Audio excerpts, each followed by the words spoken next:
Every breath that we take is orchestrated and controlled and delivered by a presence that is invisible. And there's only one of it. It's in everything that exists in the physical world. The stones, the animals, the plants, us. It's this intelligence. And we carry it around with us at all times. This divine mind, this I am presence, it's always there. Finding me. How do you find me? And union. The whole purpose, what I want to talk about, the rest of my life, or at least the next few years of it, if I'm granted them, because, again, that's not up to me either. When you get called, you get called. You know, he often says in there that, you know, you showed up here in the 20th century. Why didn't you show up 100 years from now? Why did you show up in this country and not in another country? Something is taking care of all of that for you. You don't have the power to be able to do these things. And we carry around this divine intelligence that's capable of doing anything, that is omniscient and omnipotent and all-knowing. It's everywhere at once. We have that within us. We carry it around wherever we go. It's this incredible intelligence. And we all carry it around, and yet we act like we are weak. And we have a subconscious mind that has been programmed to believe that we're ordinary. And we can't create miracles, and we can't accomplish fantastic things. I've just discovered that within me there's this miracle worker who is capable of manifesting and creating. I mean, all of this stuff that I've written and all of these things that I'm doing, even my giving this talk right now, it's not my personality that is doing it. Every desire that you have is placed there by something that you have no control over. Every desire, every thought. In the Tao, it says, Lao Tzu says, 2,500 years ago, you're not doing anything, you're just being done. You're just being done. If you don't believe that, just look in the mirror. Many of you know I've just published a new book, which is somewhat of a memoir, but I didn't write it with that intent, or an autobiography. It's really a look at all of the significant people and the events and the circumstances and the things that have showed up in my life, and to look back on them from the time that I was just a baby and the years that I spent in an orphanage and a series of foster homes. Throughout my years and having a difficult time as a teenager in school, getting kicked out several times, fighting the system all the way, refusing to fit in, listening to an inner voice that kept prodding me in a direction that you've probably heard me tell it. I'll tell it again. It's when I was in the 3rd grade. I was in a home out in Mount Clemens, Michigan, and it was a brand new school, but I was in a new school every year, the first 10 years of my life. So 1st grade, 2nd grade, I just kept changing homes and schools and places. With my brother David, who was a year and a half older than I am, but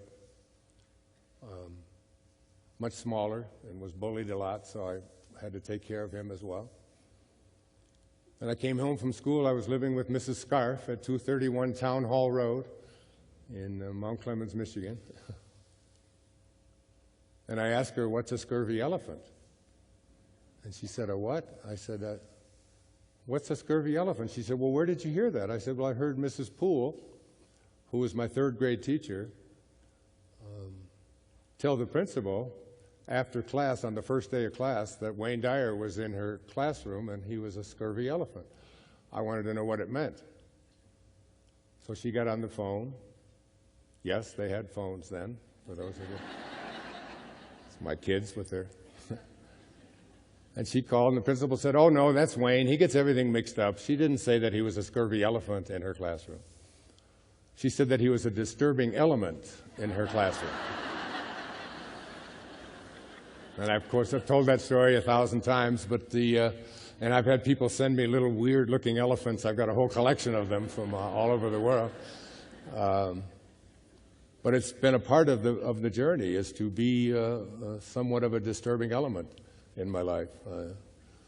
After getting out of high school and just barely making it through high school, I joined the United States Navy for 4 years. And you can imagine how someone who's a scurvy elephant fits into a place where everybody is told how to dress and what to say and how to think and where to be, and you're not even allowed a thought to think for yourself at all. And I wrote about that and all of the significant events and people that showed up in my life. And this is what the book looks like. I can see clearly now. And there is a quote at the very beginning of chapter 1. And this is not really a self-help book, but it's a book that, as people write reviews, and there's about 100 or so reviews now on Amazon, and people say it's been the most helpful book to them of all the books that I've written. It's the 42nd book that I've written. Because I really believe that when we step back and look at our life, we begin to realize that there are other factors and other forces that are really directing the traffic and moving the checkers around in this checkerboard of our that we call our life. Because our life is really like a tapestry. And, you know, even the darkest threads in a tapestry add beauty to the tapestry. And I didn't leave out the dark threads, the struggles, the difficulties, the things that came along that when they happened, I was so devastated, at one time, essentially clinically depressed, if you will, unable to even hardly get out of bed. When my family, when I broke up, my wife and I separated 13 years ago. But out of that separation, we grew closer and closer. And I was able to write perhaps the most impactful book of all the books I'd written, the one that seemed to have made the biggest difference in people's lives. And I couldn't have written it without the compassion that I began to feel because of the pain that I was experiencing in my life over this thing that happened at the age of 60. I thought when you hit 60, you were out of junior high school and breaking up. And but I wrote my way out of it and was able to help a lot of people with a book called The Power of Intention, which became a huge public television special. And that was another one of those significant events in my life. The woman that came to me and asked me to do a public television special, Nikki Vitale, that was in 1998. Public television is something that I really believe in very strongly because it's an energy that comes into our home that doesn't have the violence and doesn't have all the smarty pants talk between children and their parents and making funny jokes about how inept the parents are and so on. And I'm proud to say, as I sit here speaking to you today, that we've raised, with the 10 public television specials that I've done, $250 million for public television. Yeah.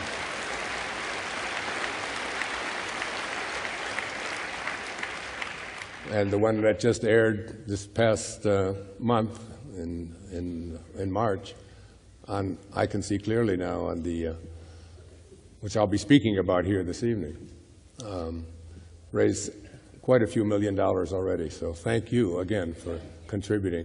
Because when I was approached by public television to do it, they said that they would let me do one, but I would have to raise the money myself, and I would have to take care of the expenses and pay everything myself, and they would give it a trial.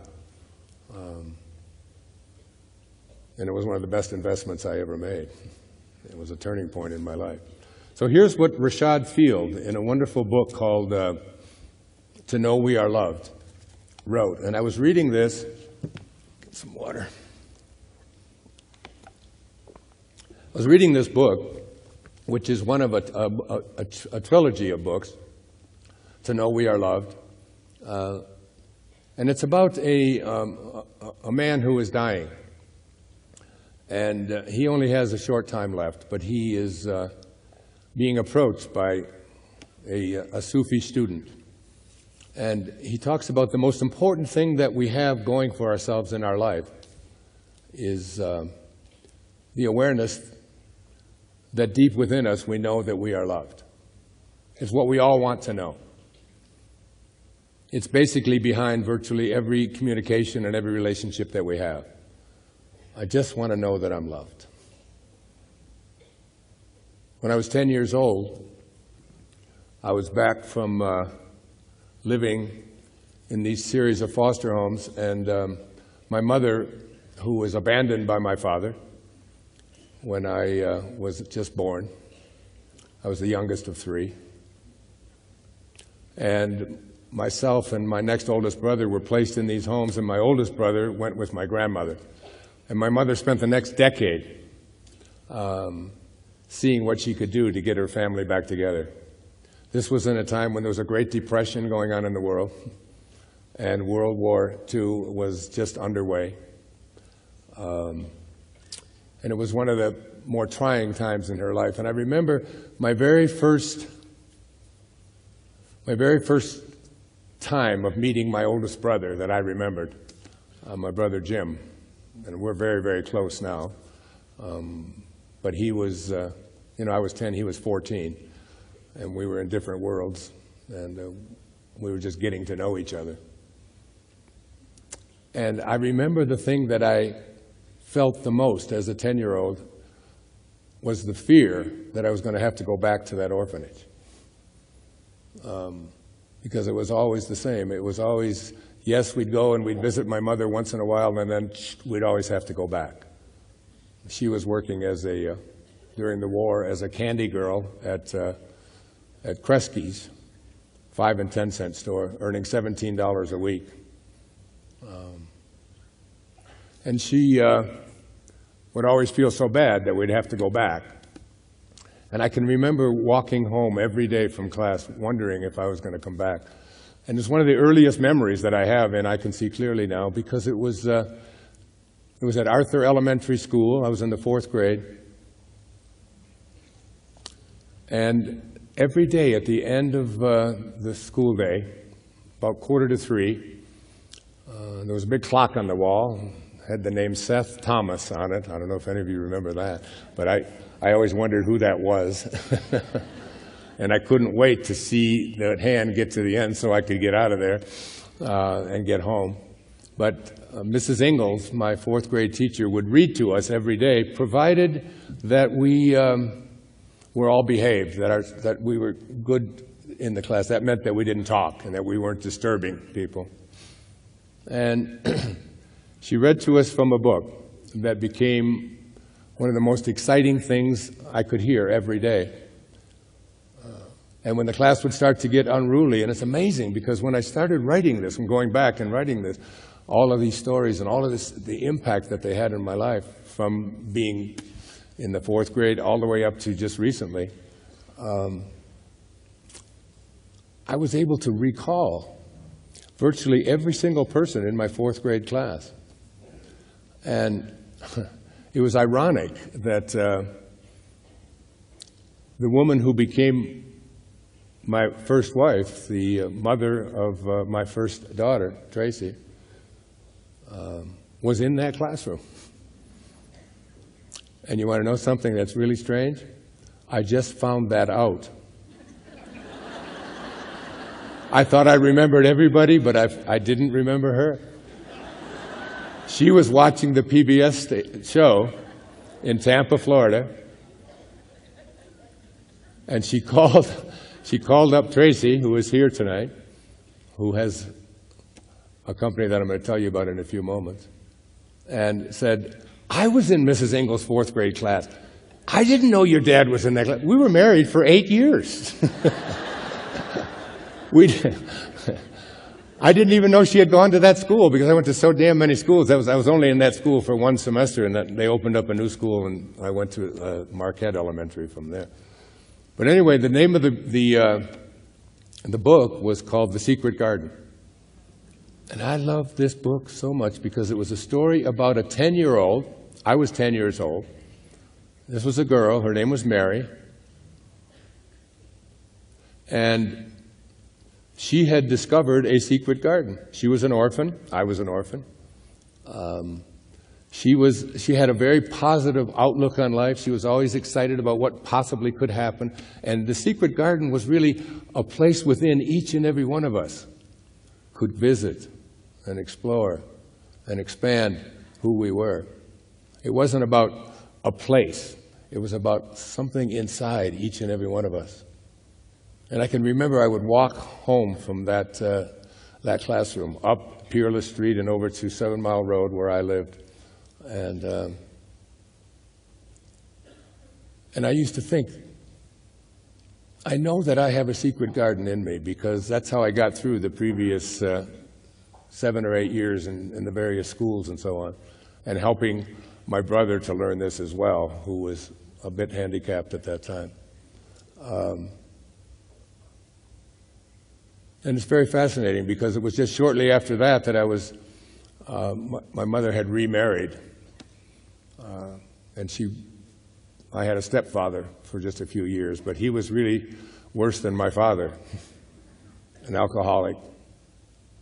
It's like life gives exams. I don't know if you've ever noticed that. And if you don't pass, it's like algebra. You got to take it over. I think my mother had to take it over and do it over and over again.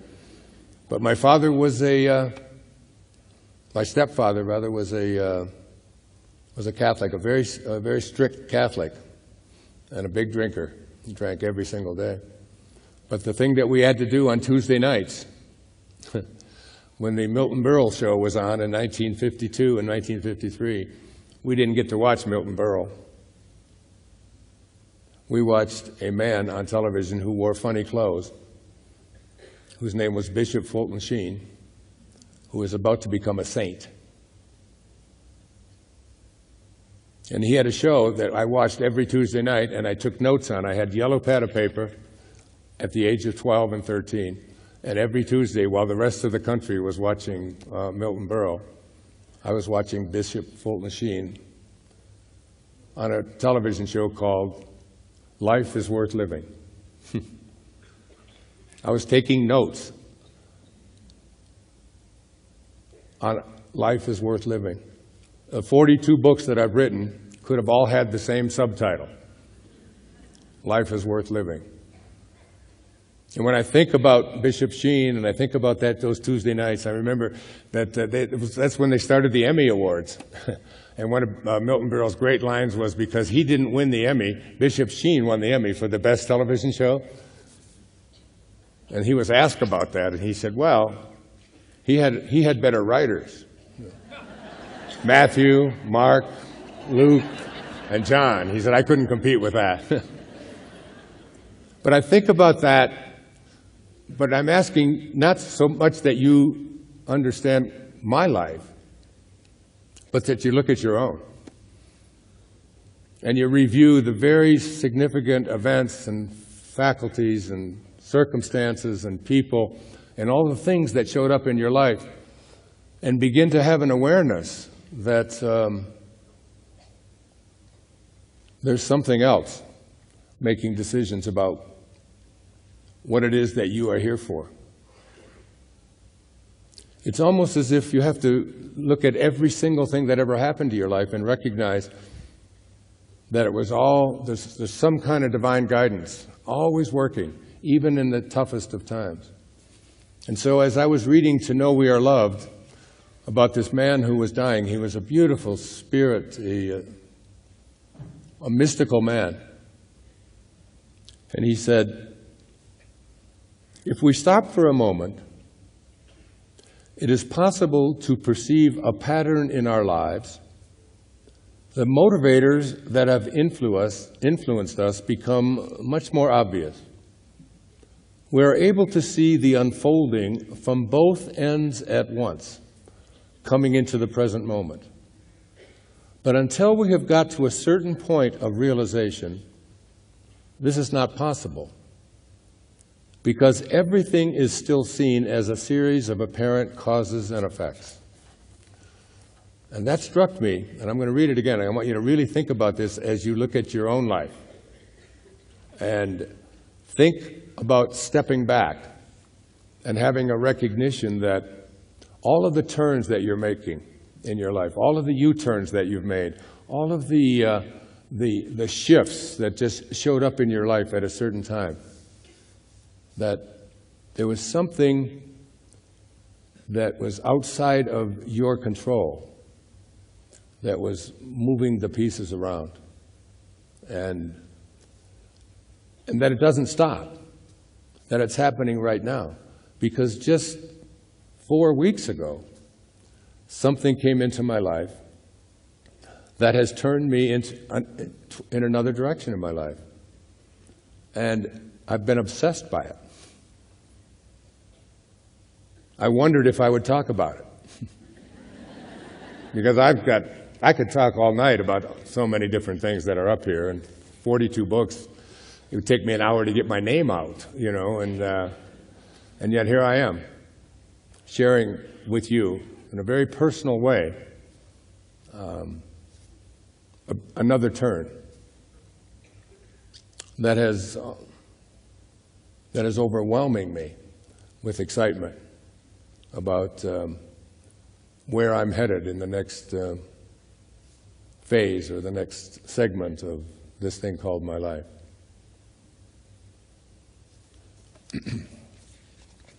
So I want you to stop for a moment and understand that it is possible to perceive a pattern in our lives. The motivators that have influenced us will become much more obvious. We are able to see life unfolding, and this is underlined because it was emphasized in the book, from both ends at once, coming into the present moment. That means from the past, what we think of as the past, and also from the future, that we are pulling things out of the future. My example of this is always, you know, I have 8 children, 6 daughters, 2 sons, and whenever they're born, I mean, it's just the most miraculous event. I was there for the birth of 4 of those children. Cut the cord, all of those things. I wasn't allowed to do that before. In fact, we weren't even allowed on the same floor in those years. We had to sit and wait by the telephone, you know, and wait to find out what we had. But it's there's an awareness that you look at this little child and that everything that it's ever going to need for its physical development is already there. And their wisdom teeth are there the day that they're born. We're not going to pull them out of the past. They're here. We're going to pull those out of the future. And that's like 20 years from now, and here we are, we're going to pull them out. Well, it's not just true from our physical things, it's true for everything, as I'll try to make clear as this evening unfolds. We're able to see life unfolding from both ends at once, coming into the present moment. But until we have got to a certain point of realization, this is not possible, because everything is seen as a series of apparent causes and effects. We have this tendency to believe that if you do this, then this is the cause of this, and then this is the cause of this, and so on. But I had a wonderful teacher. I was in my earliest training, I was going to become a Jungian analyst based on the teachings of the great Carl Jung, who passed away when I was 12 years old in 1952. And one of the things that Jung said, he said, from the beginning of my life, I had a sense of destiny, as though my life was assigned to me by fate and had to be fulfilled. This gave me an inner security, and though I could never prove it to myself, it proved itself to me. I did not have this certainty. It had me. I can really identify with Dr. Jung's comments. That I was being interviewed by the New York Times many years ago, and the great Arthur Miller was being interviewed at the same time. The famous playwright who wrote so many great plays, Death of a Salesman, and so many others. And he was asked the question, he was 91 years old, and he was asked the question, are you working on another play? And he responded, something I'd never forgot because I wrote it down, took notes on it. He said, I don't know, but I probably am. Now, on June the 26th in 2012,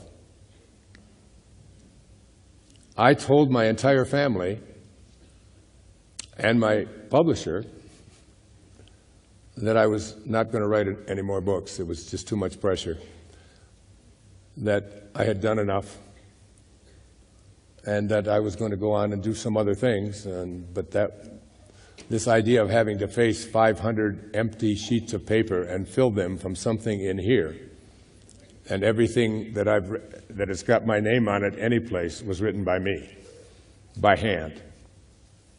And it's just such a draining experience. It's exciting, but it's just draining. It just takes so much out of, especially the way I write, because when I write, I'm just obsessed. It's morning, noon, night, go to sleep thinking about it, wake up. My children will tell you when they visit me, that I have a pen with me, and I'll drive wherever I am, whatever room I'm in, wherever we are, even if we're in the car and I'm driving, I'll often pull over. I just had an idea. I think I'll add that, and it's and to do it that many times and to spend 40 or so years of my life doing just that, I said, that's enough. I don't have to prove it anymore. I'm done. My kids all said, yeah, Dad. And I said, well, I'll show you. That was the 26th of June. I said, and I felt so free. It's like I didn't have to have any more deadlines. I didn't have to think about what I was going to do that day. I could do other things. And on June the 27th,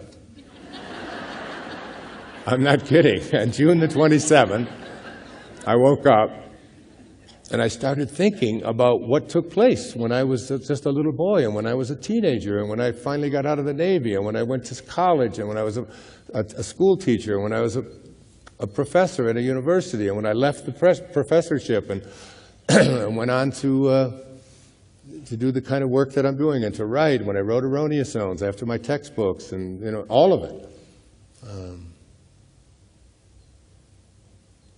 And I wrote. And I would write an event about something that was so significant, and then I would look back and I'd write a section called I Can See Clearly Now. But I didn't really know what the title of this was going to be. I just decided that, then I talked to my publisher about it, and he said, didn't we talk yesterday about your neck? I said, I know, but I said, this has just got a hold of me. And I took every book that I had written, and I lined them up in front on a table. And I would start reviewing what happened in my life when I was writing them and so on, and what kind of events and what kinds of things were taking place. And I wrote morning, noon, and night. My children came to visit me in the summer in Maui. All of them came there. And there was no room in the place that I lived, so I had to go out and actually rent a place to write so that my kids could stay in my house, and I went someplace else so that I could write. And I was just obsessed with it. 90-some days of continuous writing, morning, noon, and night, and completed it all by hand, and it was all done. It's just this awareness that you're not making the decisions in your life. And so I was looking on the internet, and I saw you know how they'll put something on my Facebook page, and then it'll be just a little comment, or it'll be a photograph, or it'll be something, and they'll put it on there, and then there'll be all of these comments underneath it. And there are hundreds of them, sometimes thousands of them, every single day, because there's a couple of million people on that Facebook fan page. And I try to keep up with it and see what's going on with it and all of that. And one of the comments in something that I had written, a woman had said, "You should read The Impersonal Life. Everything that you need for the rest of your life is in there." Now, I get books from people all the time. I'm sure people here have brought me. In fact, I've already had 3 or 4 given to me, and I've hardly been here, you know. And I've learned over the years, and I've learned especially in recent years, to not take any of that lightly. To understand that that the things that show up in your life, even if somebody hands it to you as a stranger, very often, especially if they impact you in a certain way, are going to have a could possibly be a turning point, something in your life, because in the 60 chapters that are in here, and I can see clearly now.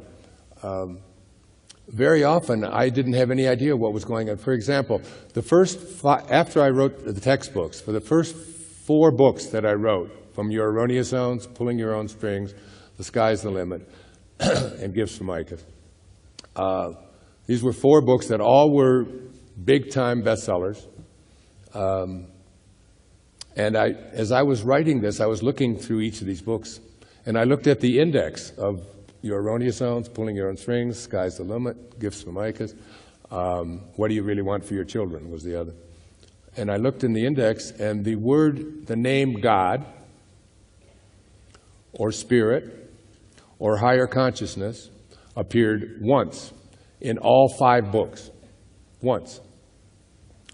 The next book that I wrote, there were 37 references to God, Spirit, and Higher Consciousness. And I never, ever sat down and decided that I'm now going to start writing about something called spirituality, higher consciousness, and so on. It was just something that was unfolding. It was a direction that I was being pulled in. And we're all being pulled because all of us share something. Every single one of us shares something. We all come from the same place. And we all return to it. T.S. Eliot said, "We shall not cease from exploration, but at the end of all of our exploring will be to return to the place from which we originated, but to know it for the first time." To know it for the first time. Now, T.S. Eliot, I believe, because I've read a lot of his poetry, was speaking about death. We shall not cease from, at the end of all of our exploring, will be to return to the place from which we, and to know it, to really know it for the first time. I'm not talking about death here. I don't think we have to die to know it. I think we have to shift the direction that we are going in our life and lose the false self, the ego, the part of us that believes that who we are is what we have and what we do, what we accomplish, and what others think of us. And that really is a false self. So these turns, these things that show up in our life. And this book showed up in my life from a posting on a Facebook page that I don't really study that often. And it just something about it jumped out at me. So I called and ordered it. This is what it looks like. It's a little book. And if you read some of my recent books, like Wishes Fulfilled, that book was completely inspired by a little tiny book that I have right here with me. I carry with me wherever I go. It's called the I Am Discourses. That there is something inside each and every one of us called this I Am presence. And it's the director of our lives and the producer of our lives. And we sit here in these bodies and we believe that this is who we are. These bodies that we occupy and these occupations that we have and these duties that we perform. when in fact that's not who we are at all. Even being able to answer the question, who am I? So I ordered this book, The Impersonal Life, and it was written in 1914, exactly 100 years ago today. And it was published in 1917, the year that we got into World War I. And it was published under the name Anonymous, because it turns out that the person who wrote this book was a minister, like my friend Roger Teal, at his great church that I have been speaking at since 1976. That's almost 40 years ago. But the things that he was writing were just so outside of the box of the church that he was a minister in that he didn't want to be identified. I think he just felt he might be excommunicated or whatever. So he published it as anonymous. And he really felt that it was God, or the Tao, or Spirit. But remember, urgently remember, it isn't what we call this thing that is moving all the pieces around, the place from which we originated, the place to which we return. Many of you know that I wrote a book a few years ago, when I turned 65, 9 years ago, called Change Your Thoughts, Change Your Life, which is based on the Tao, and I became a Taoist for a year. Not because I thought Taoism is something that I want to go out and explore, but because I was called to do it. That there is a calling for each and every one of us, and it's operating all the time. And it's one of the great revelations that I've had in my own life about, I can see clearly now, is that there is a divine intelligence that we are connected to. But we've lost our connection to it, except in very rare occasions. So, in 1940, the year I was born,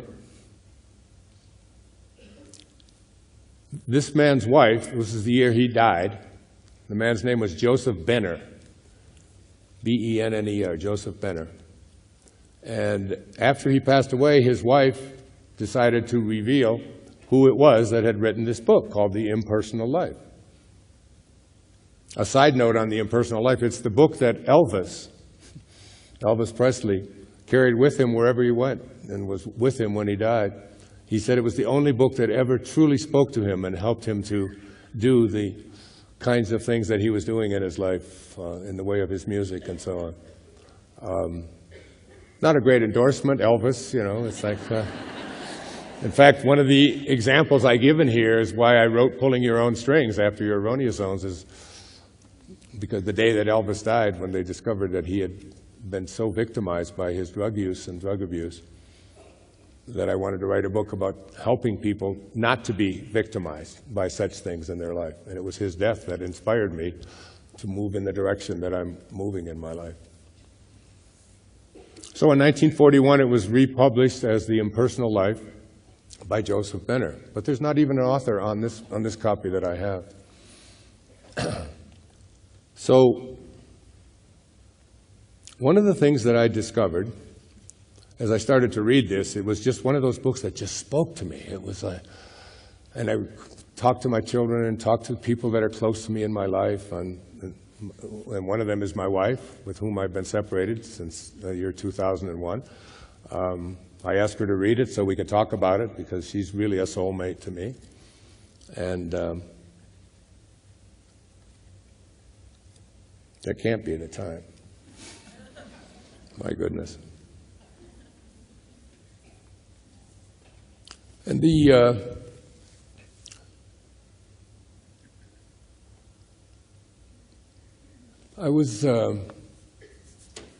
was one morning, not too long ago, maybe 2 weeks ago, and after my first reading of this book, there's 18 chapters in here, just like in the Bhagavad Gita, and very similar to the Bhagavad Gita.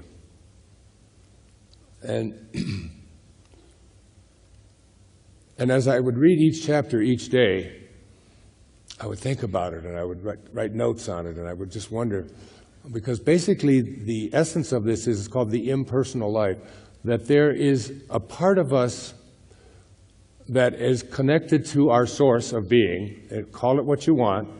The opening line of the Tao says, the Tao that can be named is not the Tao. So you can call it God, you can call it spirit, you can call it consciousness, you can call it divine mind, you can call it I am presence, which is what he calls it. So I'm just going to call it God. It works for me. And I got the mic. So I can call it anything I want to call it, right? So the last chapter in here is called Union. And the 17th chapter in here is called Finding Me. And me, the word me, is not some external God speaking and writing this book, but me is the impersonal, that is not just for Wayne, or not just for Sally, or not just for Mike, but the impersonal consciousness that is located in each and every one of us. That from which we originated, that to which we return, and it's that thing that animates all of life. So if you were to close your eyes and say, what is my life? What is life? Whatever it is that animates you and allows you to breathe, to take a breath, you can't do that. Your personality can't do the things that this I am presence is always doing, always operating. You can't make your lungs aspirate and take in air and let it out. You can't, your personality can't take the food that you put into your mouth and digest it. It can't do that. It doesn't know how to. I always remember the movie with George Burns, Oh God, remember? And he said, now make a fish from scratch, then you got something, you know. The I am presence can do that. It does everything. It animates all of life. And our personalities can't do any of that.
Every breath that we take is orchestrated and controlled and delivered by a presence that is invisible. And there's only one of it. It's in everything that exists in the physical world. The stones, the animals, the plants, us. It's this intelligence. And we carry it around with us at all times. This divine mind, this I am presence, it's always there. Finding me.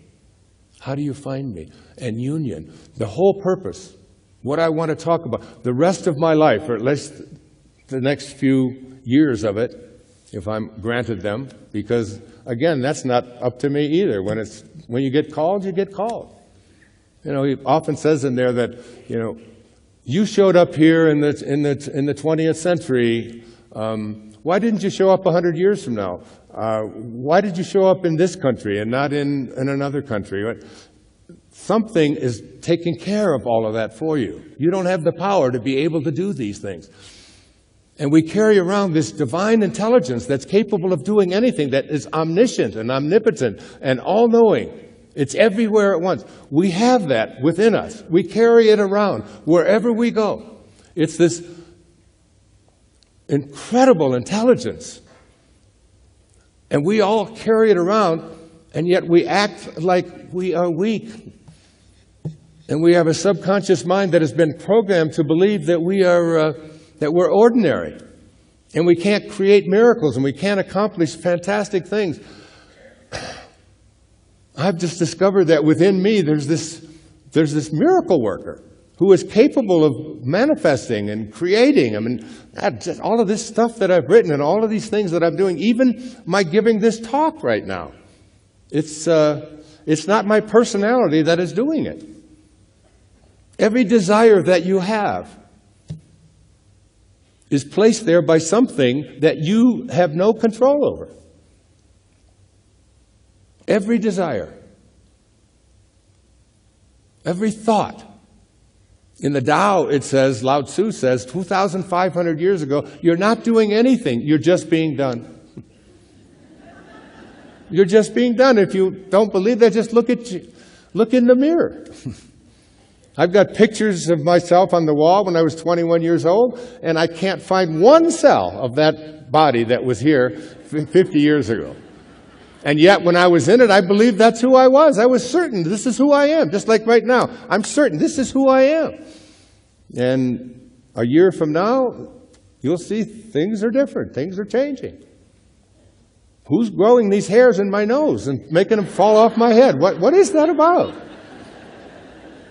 Now when I shave, and then I have to shave over here on my ear and make sure that I don't... I didn't decide any of that. So this idea that we carry around a genius within us that is capable of reconnecting itself to our source of being. And I was contemplating the idea of how do I really connect to it, because it is capable, it created me, it is capable of anything that I place my attention on. It's capable of it. How do I get it? How do I find it? How can I really come to know it and make it work for me in ways that I never dreamt of before? And I've dreamt big and accomplished big. I've come here with big dharma. There's no question about it. Millions and millions, maybe 1 billion people know who I am and read the work that I do. I've got hundreds of millions of books out there and endless CDs and so on. And it's like, that's really big dharma. And yet, there's this humble part of me inside that wonders, why me?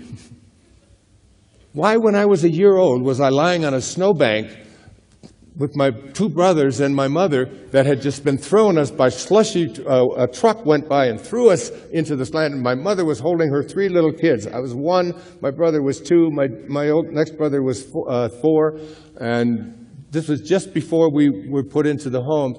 And this truck went by on a morning, it was in December of 1941, right after Pearl Harbor, and we all threw back on them. My mother is all upset. She's got dirty, slushy water all over her. We're on a snowbank.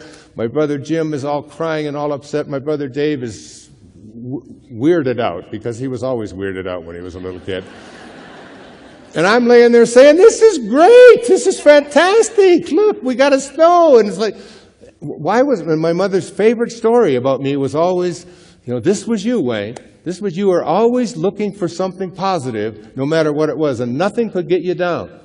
And why was I reading The Secret Garden? And why was I watching and taking notes on a television show called Life is Worth Living? And I could go on with the stories of that taking place.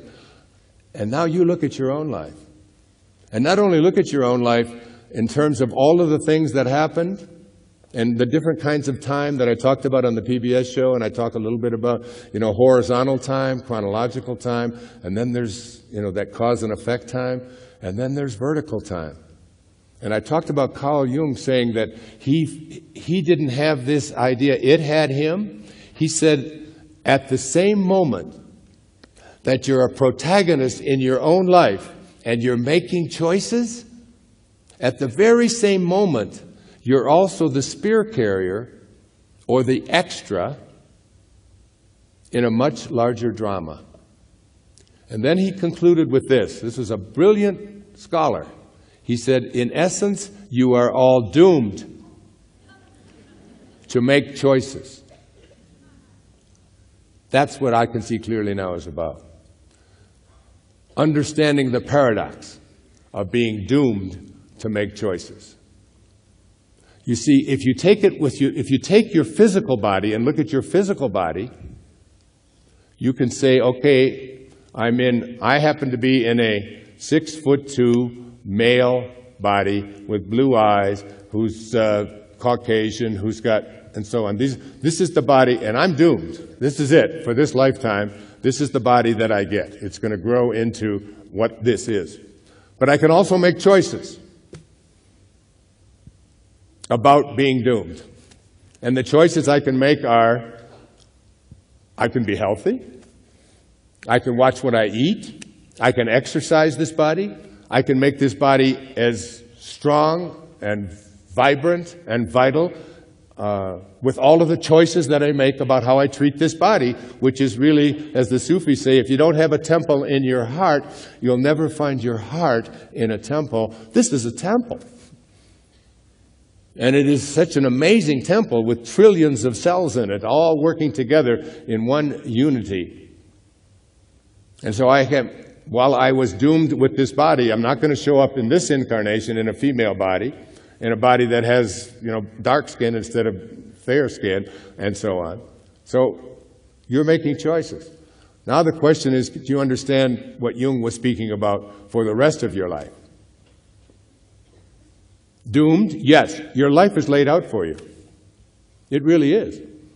You signed up for it. When I had a conversation with God, before I ever entered this world, God said, what do you want to do when you come into this lifetime?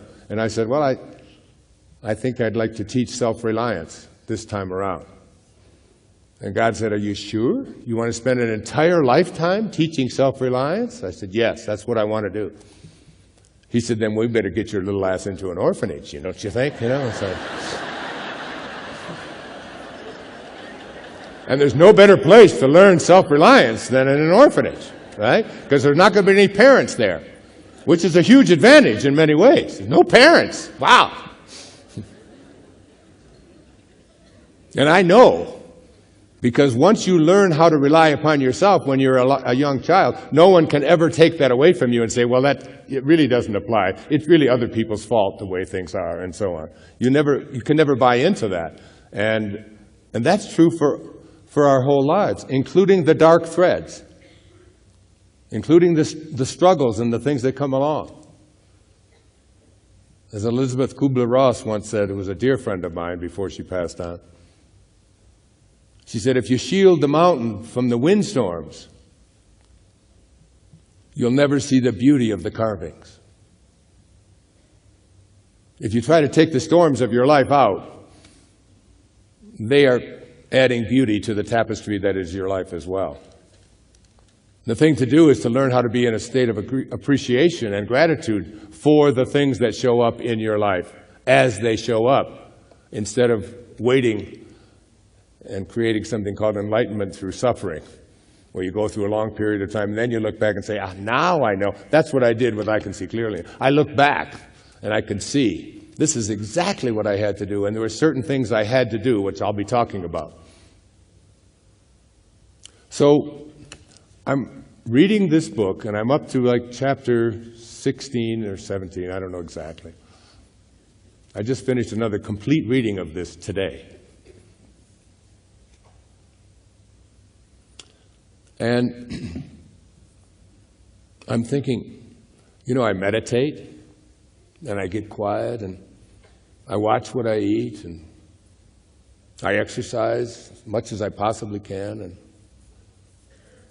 I try to be as loving as I possibly can. I try to live from a place of divine love, which is why I have it on my shirt wherever I go.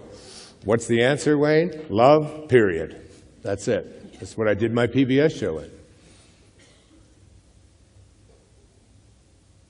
But it's still,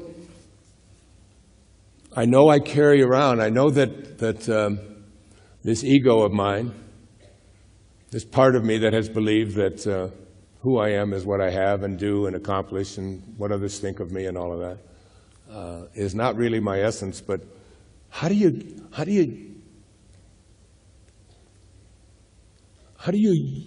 come to a place where you are living in such a way that the highest place within you, this God that is within each and every one of us, that we all carry around with us wherever we go, that it becomes that my personal, see, this is the impersonal life, that my personal life,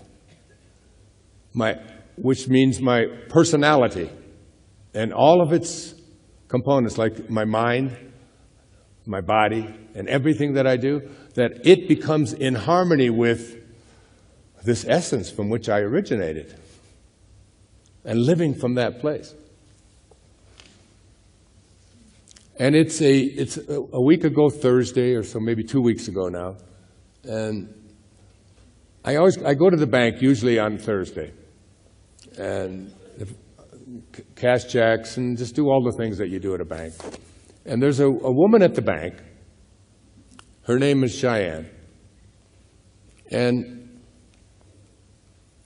she has twin boys, 3 years old, and another child, 4 years old.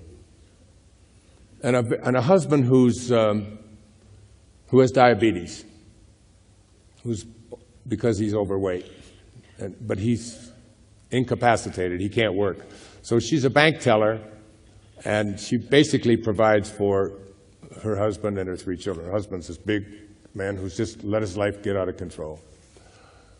And whenever I leave there with some, because my kids come to visit me, so you always need cash. Lots of it. I have 8 kids, you know, and they like cash. They have an addiction to cash. So it was. Now I know that Cheyenne goes to lunch at 20 minutes to 11. Early lunch, but she goes 20 to 11 till 11:45 every day. And when she hands me back the cash that I take, you know, in an envelope, I always take $100 bill, and I put it underneath her little computer thing there. And I've been doing this for the last couple of years, just so that she'll have an extra $100 every week for helping her out. And then I stop at the dry cleaners on the way home, and there's a little lady in there. She's about 4'10", real hefty lady, but she works in a dry cleaning place where, you know what a dry cleaning plant looks like? I mean, hot and steamy, and she's not a very attractive, physically attractive looking woman, and and whenever I go in there, I always slip her $100, just because I just think what it would be like to have to stay in that hot, steamy room in Maui, handing people their clothes and ironing things and so on.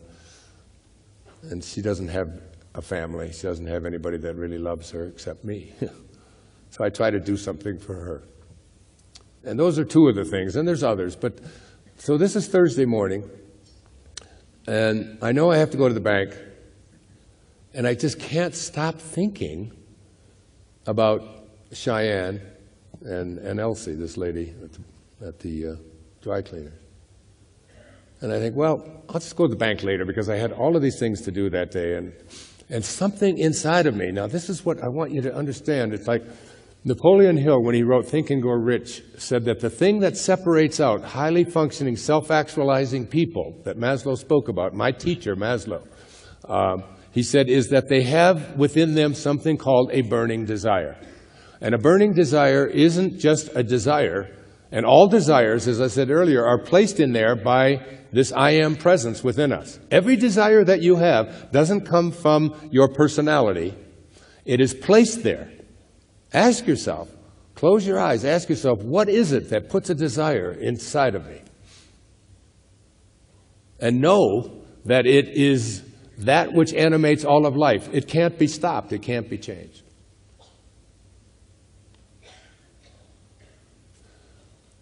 I can't postpone going off to the bank.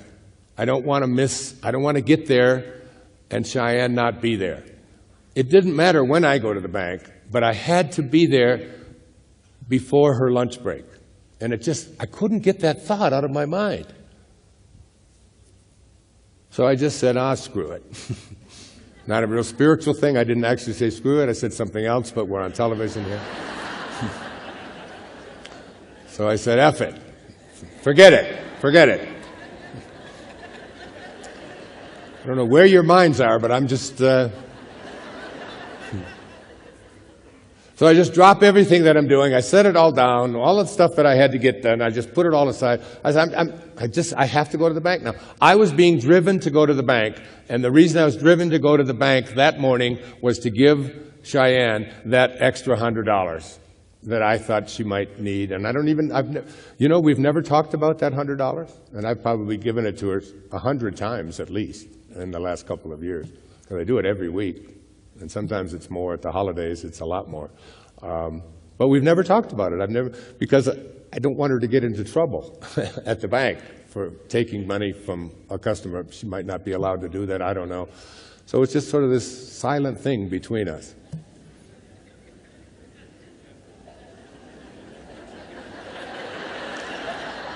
So I go to the bank. I do exactly what I told you. I put the $100 down. She puts it in. She brings it up in her hand, puts it in. I go to the cleaners. I see Elsie, all sweating, and she comes over. Oh, it's so good to see you. And she one time asked me if I was God. And I said yes, and so are you. You just don't know it, and I do.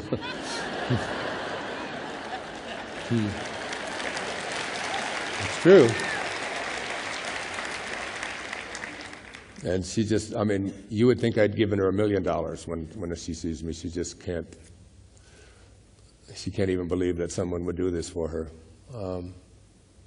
And I get back, and I actually stopped another place and did something else for somebody that I often do as well at this Starbucks place. And then I get home, okay? And I'm going to read chapter 17. I'm not going to read the whole chapter, although they're short chapters. I had no idea this talk was going to go like this tonight, but I hope you're enjoying it. Thank you. So it's in the chapter called Finding Me, and yes, it is chapter 17. It's the second to the last chapter. The last chapter is called Union. That is, once you find me, how do you stay connected to me? And the me, the person that is writing this from the first person, is you as God, the highest part of you, that is putting desires in there, that is controlling all of your thoughts, that is the invisibleness. It's like we can find the command center in our bodies where all the things that we do and all the choices that we make are taking place. We can always find the command center, go into the brain, and we can locate it and find out what is causing me, what's allowing me to move my hand across here, or to wiggle my toes, or to flip my fingers, or whatever. We can find the command center. The scientists are really good at finding the command center. But I'm not talking about the command center here tonight. I'm talking about the commander in the command center. that is saying, I think I'm going to wiggle my finger. I can't do that. My personality can't do that. I can't have that thought myself. I need something bigger than me to place that thought in there. As it says in the Tao, you're not doing anything, you're being done. Also, you're not thinking anything, you're being thought. You are not the one who is responsible for your thinking. Your thinking is placed there for you to elevate your consciousness, even the thoughts and the desires that are going to result in failure. Because the way that we need to accomplish things very often is to fail. Not only as individuals, but as a people. And that's what wars are. And that's what a cancer cell is in our body. It's a cell that has lost its connection to the whole. And it will kill the very host that keeps it alive. It's got dis-ease within it. Like each and every cell in our body is a cell that is impersonal, except for the ones that love themselves so much that they want to gobble up the cell next to them, and that's what we call cancer. Otherwise, the trillions of cells within us are all impersonal. They are all just doing what they do in connection to staying connected to this whole called our body. Try to imagine that you are one cell amongst trillions of cells in a body called humanity or God. That we are attributes of God. That's how it's spoken in here. The best and the surest way you may know me being the God that you carry around with you at all times, the best and the surest way you may know me is when selfless love fills your heart and there is a strong, compelling urge to help someone, to heal their ills, to relieve their suffering, to bring them happiness, to point out the true way. That is the actual feel of me, God, within you, pushing the personality aside, using your mind and your body for the purpose I created them as avenues for the expression of my real nature, which is perfect love, the Christ of God, the one vitalizing, quickening, life-giving, strengthening, healing, all-supplying, all-informing power in the universe. It is in you, and you will recognize it and be able to use it and access it and make it work for you when you experience selfless love or there is a strong, compelling urge to help someone. And that, as I came back from the bank, and I was going to read this chapter before I went on to do what else I was going to do that day, which was some writing. And I thought, oh my God, that's the answer. It's so simple. Whenever you have a compelling desire inside of you to do something for someone else, that's it saying to you, here I am, inside of you. When it opens this book, the 8 most important words in the English language from the Bible: be still. I'd like you to do that right now. Just be very still. Be still and know that I am God. Be still. Try to get very still right now. Close your eyes even. And know, beyond any doubt, that I am God. Now, who is the I am? Who is that? That's the name that God gave to Moses in Exodus. When Moses asks the burning bush that is not being consumed, what is your name? Who is it that is directing me to Egypt, to the Pharaoh, to free these people, my people? Who is it? What is your name? Who is sending me? My name is I am that I am, and that shall be my name for all future generations.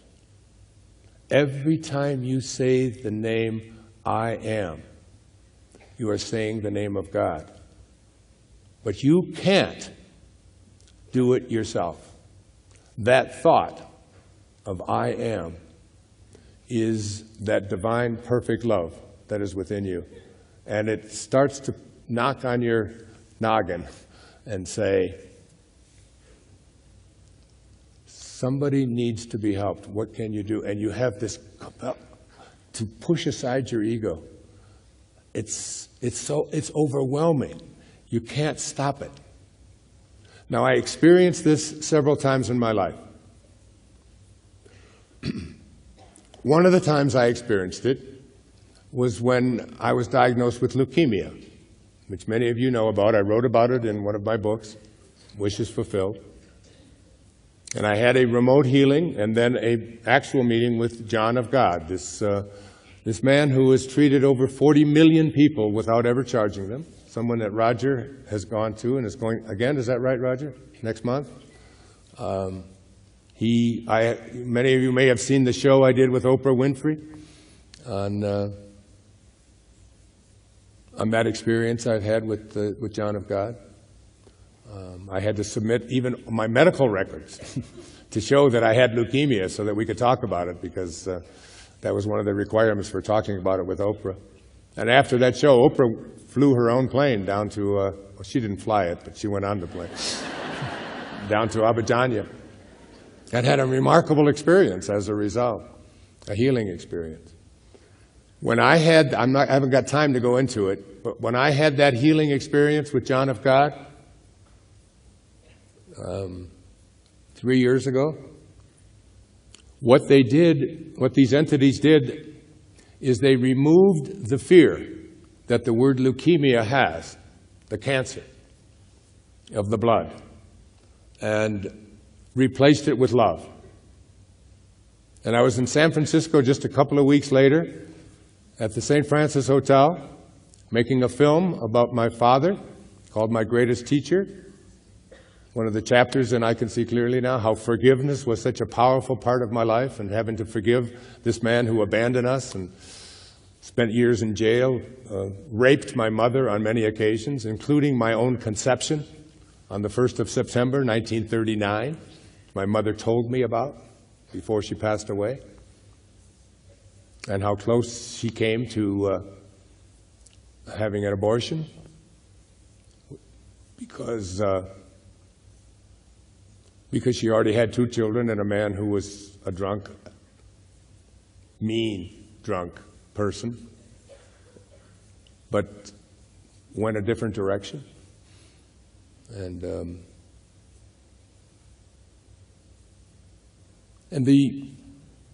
what happened on that, to me, after that fear was removed, was that I was able to make more contact with the I am presence that is within me, that all of us have within us. Each and every person in here has it.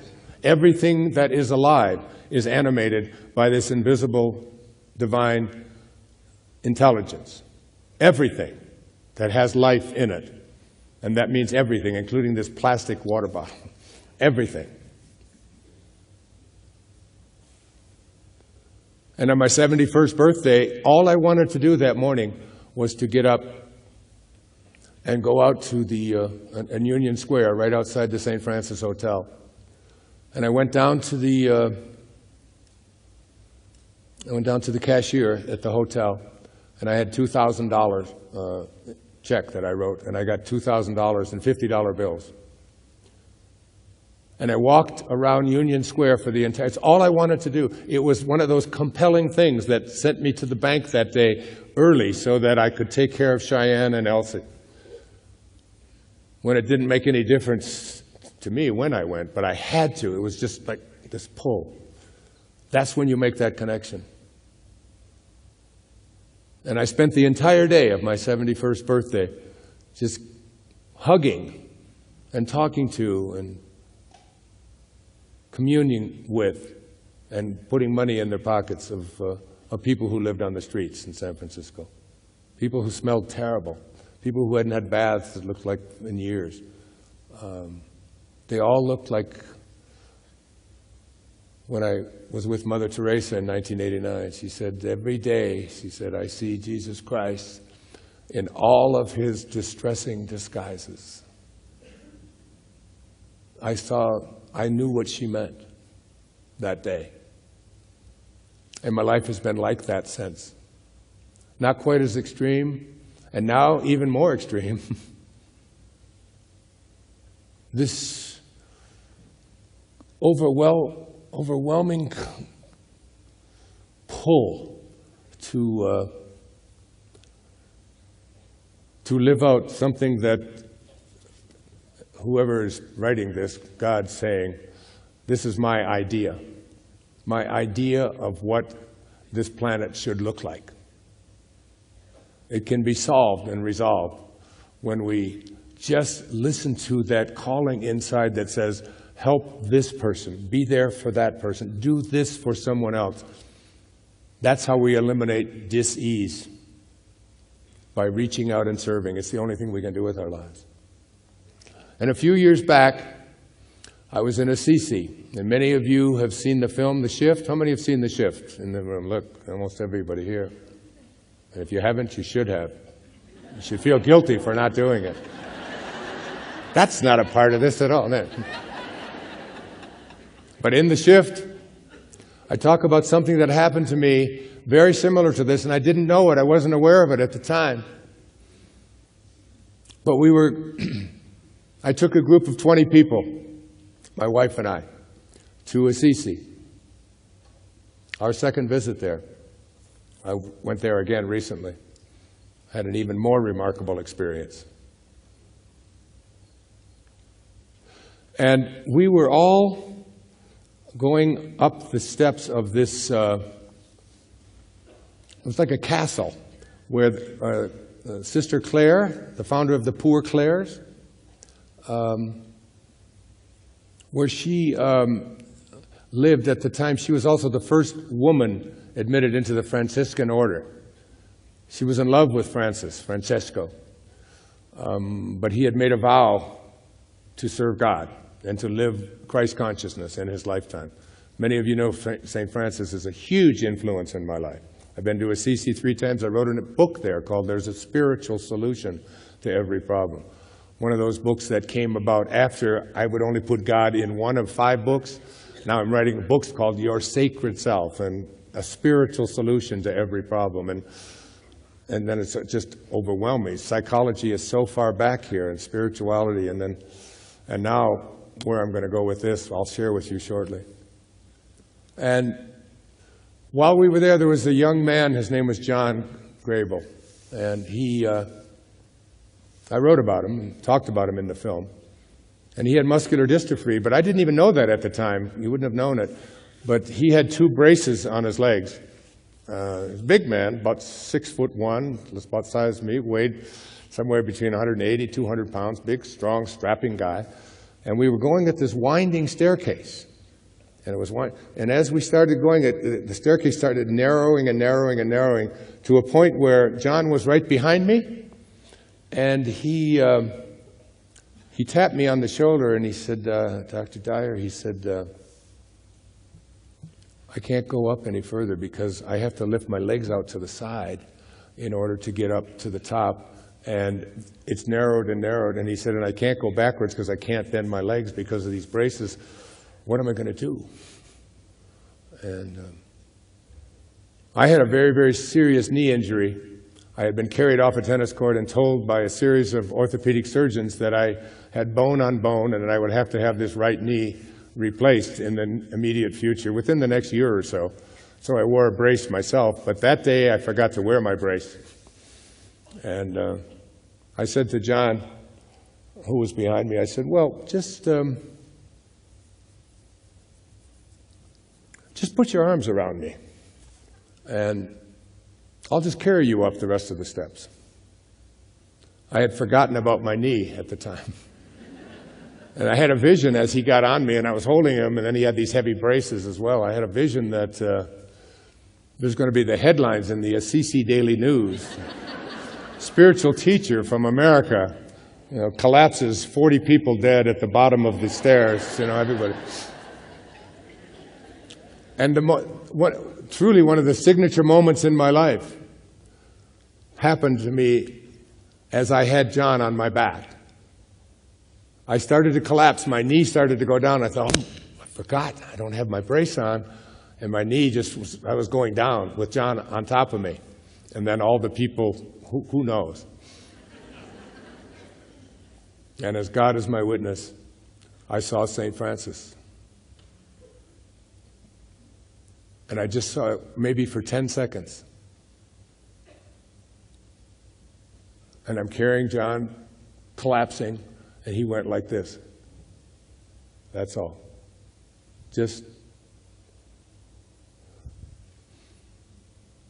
And I stood upright. This is a hard thing for me to talk about. Well, not hard, it's just a very emotional thing to speak about. I started walking with John on my back up the 3 flights of stairs to the top. And then I didn't walk, I started running. And I ran fast with him on my back, just trotting right up the stairs. And my wife was waiting at the top, and she looked at me, she said, everybody's out of breath and breathing hard. And she said, and you're running, and you've got John on your back, and you don't have your brace, and what about your knee? And oh my God, you're going to... I said, I just had a miracle. I saw St. Francis.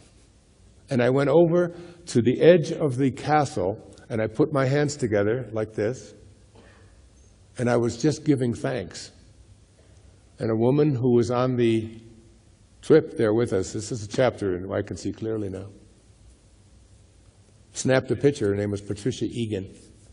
She snapped a picture, and it became the cover of There's a Spiritual Solution to Every Problem. I don't know if anybody has a copy of that here. Maybe I can show it to you. On the David Hawkins scale that calibrates at 599, which is the same calibration as Mother Teresa. The energy of that, it's in the photograph. I have it above my bed.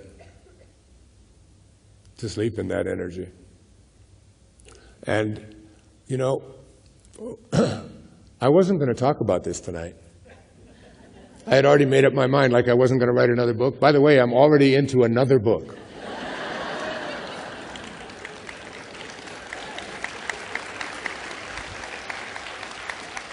And so I decided, I said, should I talk about this, or should I go with the stuff I'm more familiar with, or should I, And I got here, and I got a phone message, I got a text message from John Grael. And he said, I'm having trouble getting tickets and getting in there tonight, because I have to be up front, because he's now in a kind of a roller thing, a little automatic wheelchair kind of thing, because of his muscular dystrophy. He said, I'm going to be there. I haven't seen John in 3 or 4 years now. He said, I'd really like to see you. And I thought, I think you would like to see him.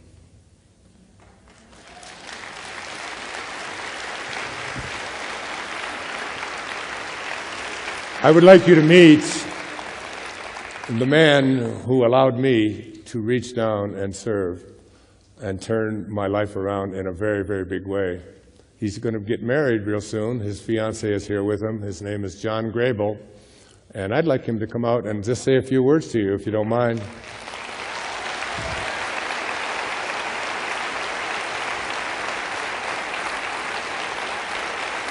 Look at you. How you doing, my friend? Sorry it took me so long to get you out here. And this is Darcy. He's getting married. Hello. You guys are getting married, is that right? That's right. So why don't you tell all of these, can you hold this? Yeah, I can hold it. What that experience was like and what it meant to you in just a few moments. Well, it was really profound because I went there for a healing and Wayne took it. So this knee, by the way, is no. I was listening. I don't know about you, but no. Yeah, I mean the experience. I didn't.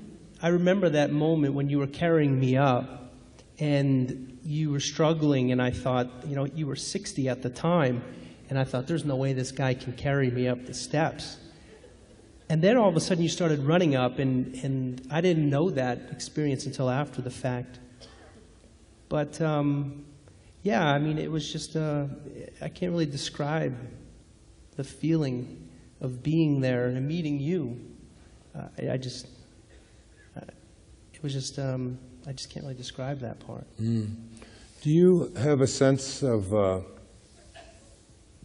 this body of yours that is going through whatever muscular dystrophy is, you know, taking its toll, whatever it is,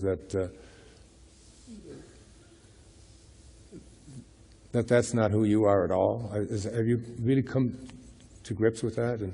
Yeah, you know, when I met you in 1995, that was when I was first diagnosed. I was in this place over the years with this disease as it slowly took away my ability. I was really frustrated and angry.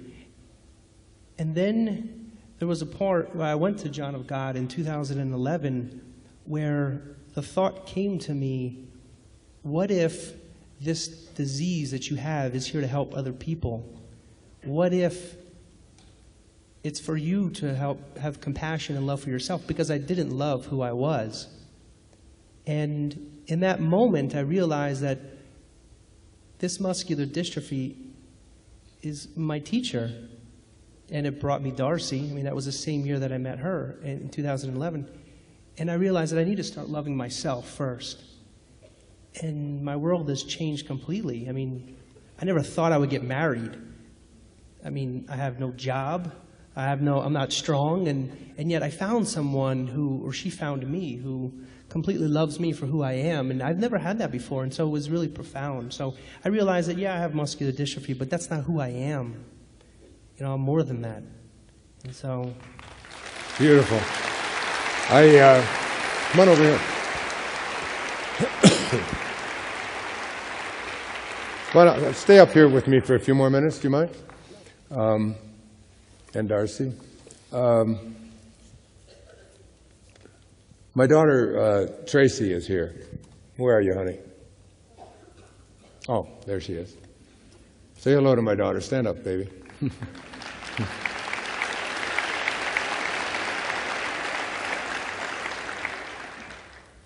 I've spoken over the years, and to Tracy, she's my oldest daughter. She's 46 years old. Hey, if I'm going to be 74, you're going to get know how old you are. And Tracy, when you read I Can See Clearly Now, was with me when we went across the country, when I left the university professorship that I had, because something inside of me said, you don't really want tenure. You don't really want to be here doing the same thing for the rest of your life.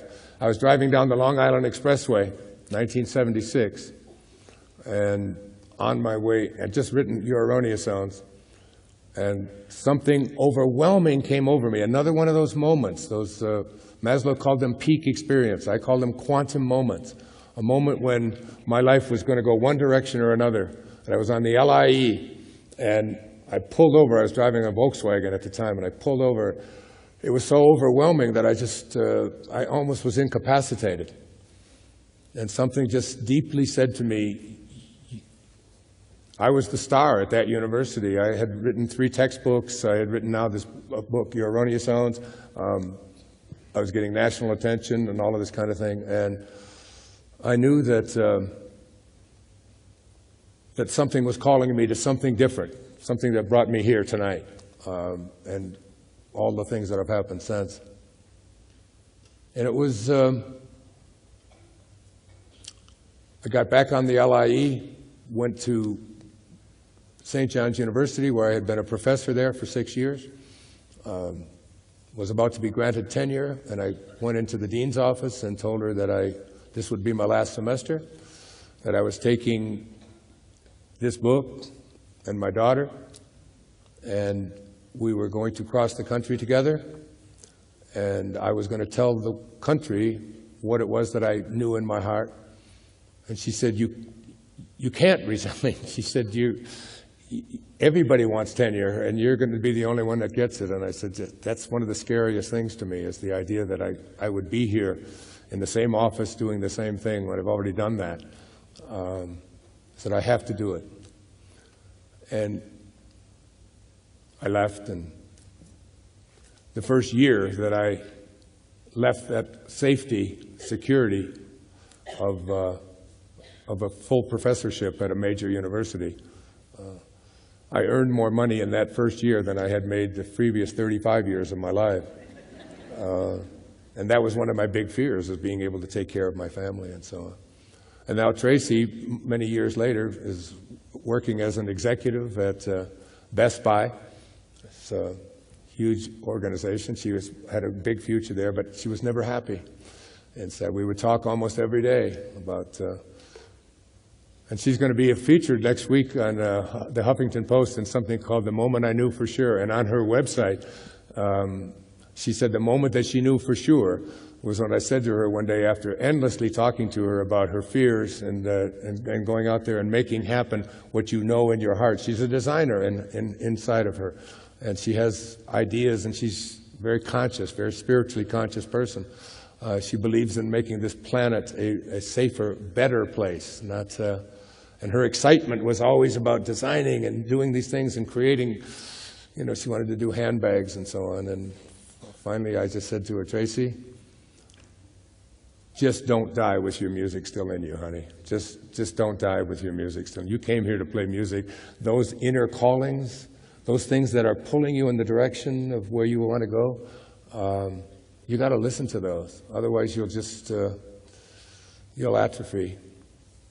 And she decided to start her own company, took all the risks, let go of very much what I had done many years before that. Gave up the security, gave up the benefits, gave it all up to listen to what was in her heart. And she started a company called Urban Junket, and she makes handbags out of recycled water bottles, the interior part of it. Bags that have batteries inside them where women can charge their phones and so on. It's an incredible, she's here, her bags are out there. One of them is right here, and I wanted to give it to my friend Darcy as a gift for bringing John back into my life, and place this around you. And that is for you, and much love to you. And you. Yeah. I just want to say, John, I know in here that you are already healed, and you're healing a lot of people just by your presence.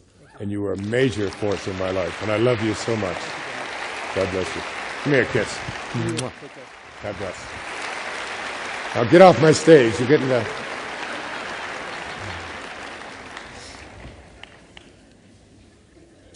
Your excitement. The thing that excites you, the thing that makes you know that this is why you're here and what you're all about,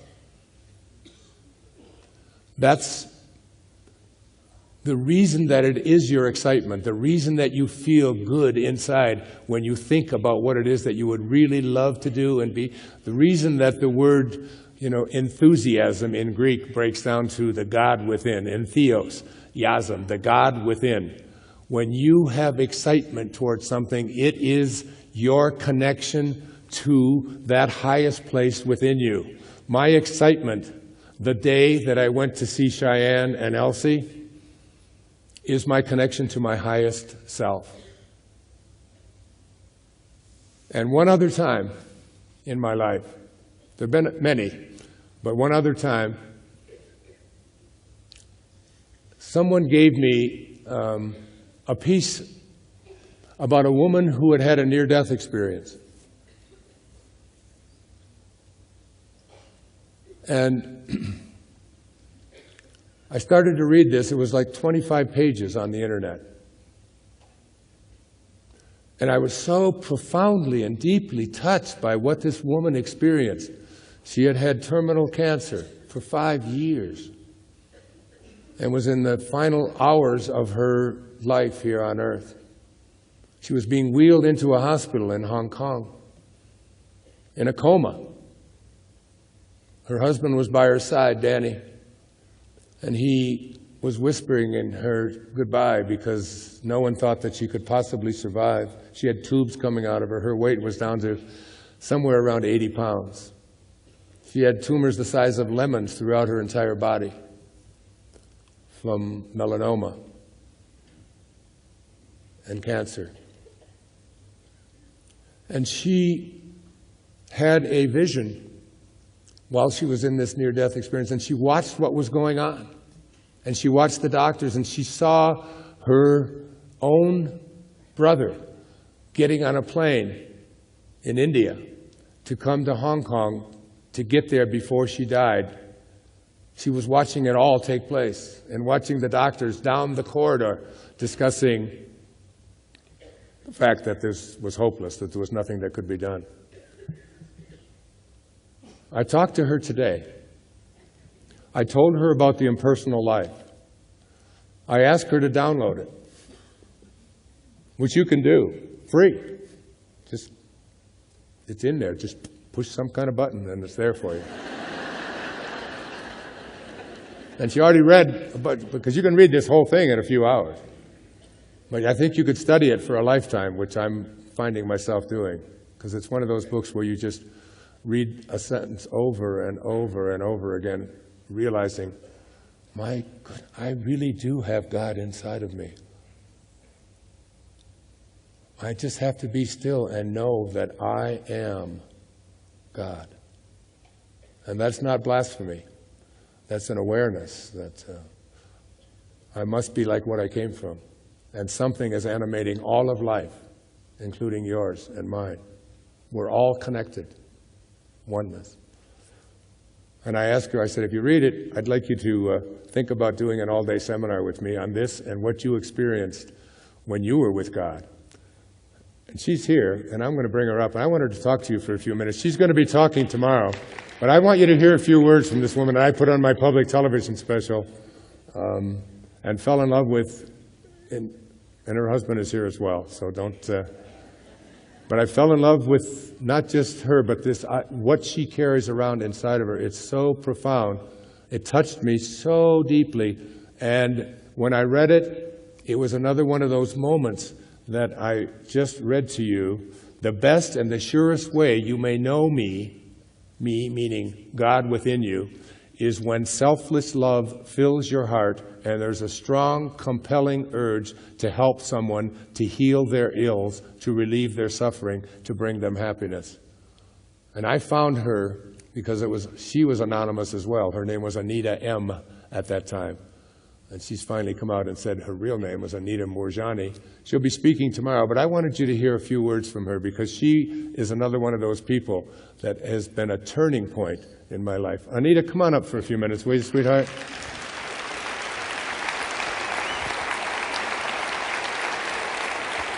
There she is. Look at you.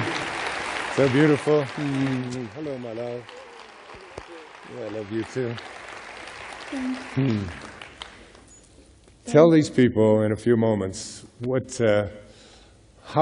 you experienced resonates with what I've been talking about for the last couple of hours. Wow. What I experienced was so incredible, and what's really amazing is that Wayne has been talking about it today, and he talks about it a lot. It's about when he says, I am God, I understand completely what he's talking about, because it was the realization that there's no separation between God and me. God isn't a separate entity out there.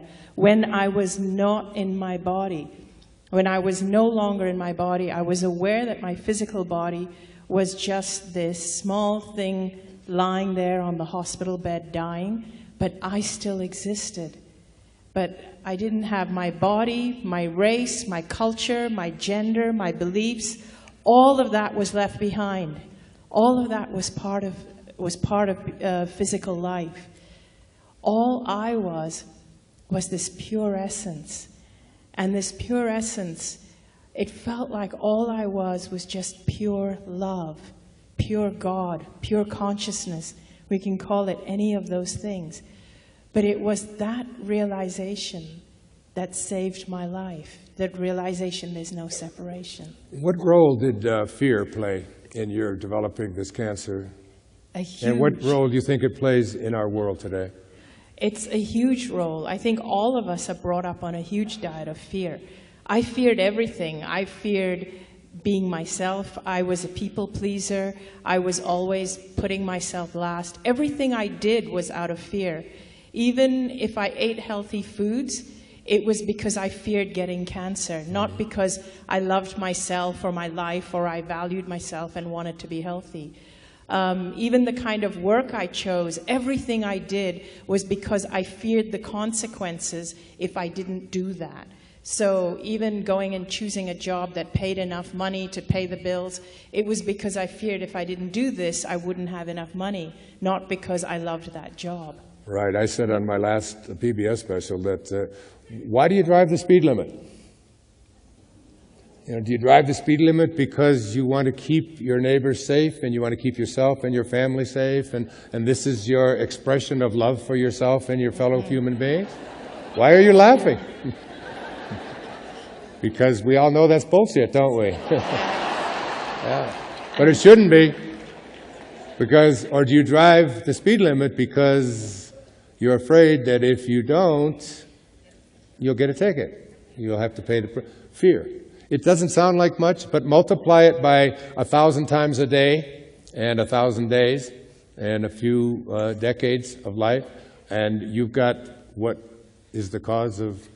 Yeah, cancer. I realized I wasn't living my own life. I didn't know whose life I was living because every choice I made, every decision I'd made up to that point was based on fear. And when I got cancer, when I was diagnosed with cancer, it was, even though I didn't walk around saying, oh, I'm going to die, I've got leukemia, I'm afraid of that, it wasn't like that at all. But the word leukemia, when you hang it, there's this subconscious sort of programming that goes into us that is, and it was only through John of God. It was only through that where that fear was just totally removed, and when it was removed, everything in my life changed.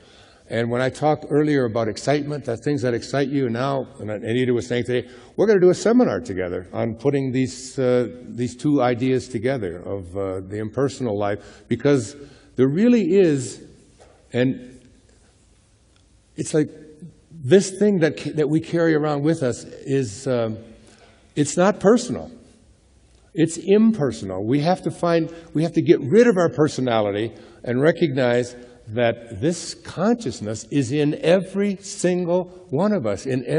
Wasn't that one of your discoveries when you were in that state? Absolutely. My biggest discovery was that, in fact, that life doesn't happen to me. In other words, I'm not a victim of life. Life happens through me. And in fact, we just have to allow life to be lived through us. Because that consciousness that exists in you, in me, in Wayne, in all of us, it's the same consciousness that is expressing itself through all of us. And in fact, the ego I, the person who we think we are, actually gets in the way. And we get in the way and we fight against it. Be still and know that I am, that's the name of God, God. Now, who is the I am when you say those words? If you get rid of your personality, the person that you are, meaning everything that is associated with you as a physical being, just get rid of that and recognize that that invisibleness within you is capable of taking a person on death's doorstep. I mean, you have to see the pictures. I'll show them during my workshop. Right. I mean, she really was dead. And came back, and the interesting thing is, once you saw yourself healed in that state that you were in? Oh, in fact, as soon as I came back, as soon as I started to wake up from the coma, although my body was still totally weak and connected to tubes and couldn't walk, and I was breathing with oxygen and all that, but I knew I was already healed and that my body just had to catch up. And within 5 weeks, they could find no trace of cancer in my body. This is Anita. Whoop, I don't need that. You can have that. Anita Morjani. She'll be speaking tomorrow at what time? Sunday I'm at sorry. 3:30. Right here. Right here On in this this stage. hall. Yeah, come see her. I love her. I love you so much, my dog. Thank you. I love you. Thank you. You're welcome. Okay. Wow. Okay, let's get started with this talk.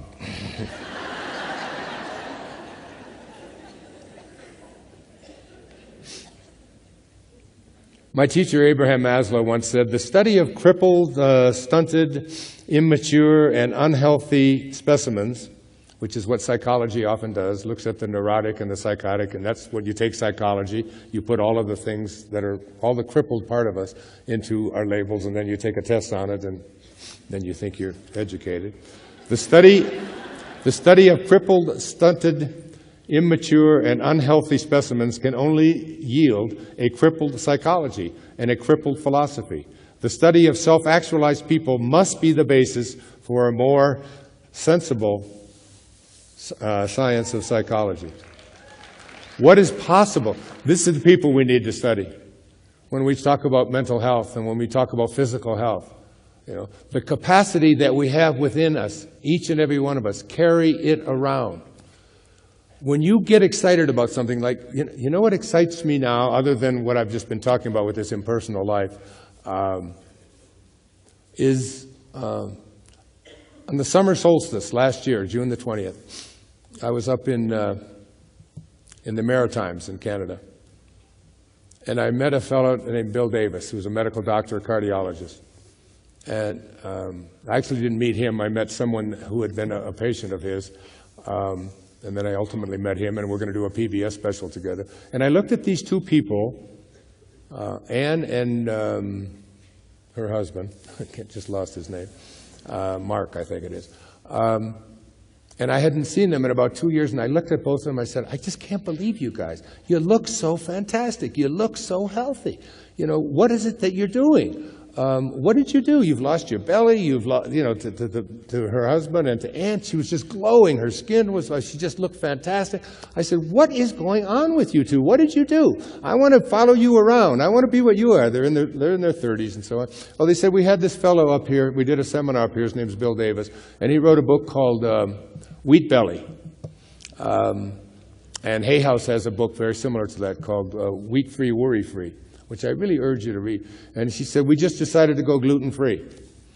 And I said, well, what is that? What is that? What is gluten? I don't even know. I just know it's something that you hear a word about and so on. And they started talking to me about it and looking at how our foods are all being genetically modified and the impact that it is having on our population, where 1/3 of the young people under the 18 years in this country are obese. 1 out of 3. That 1 out of every 100 children born in America now are considered to be autistic. 1% of the population of new births are autistic, whereas in 1970 it was 1 in 15,000.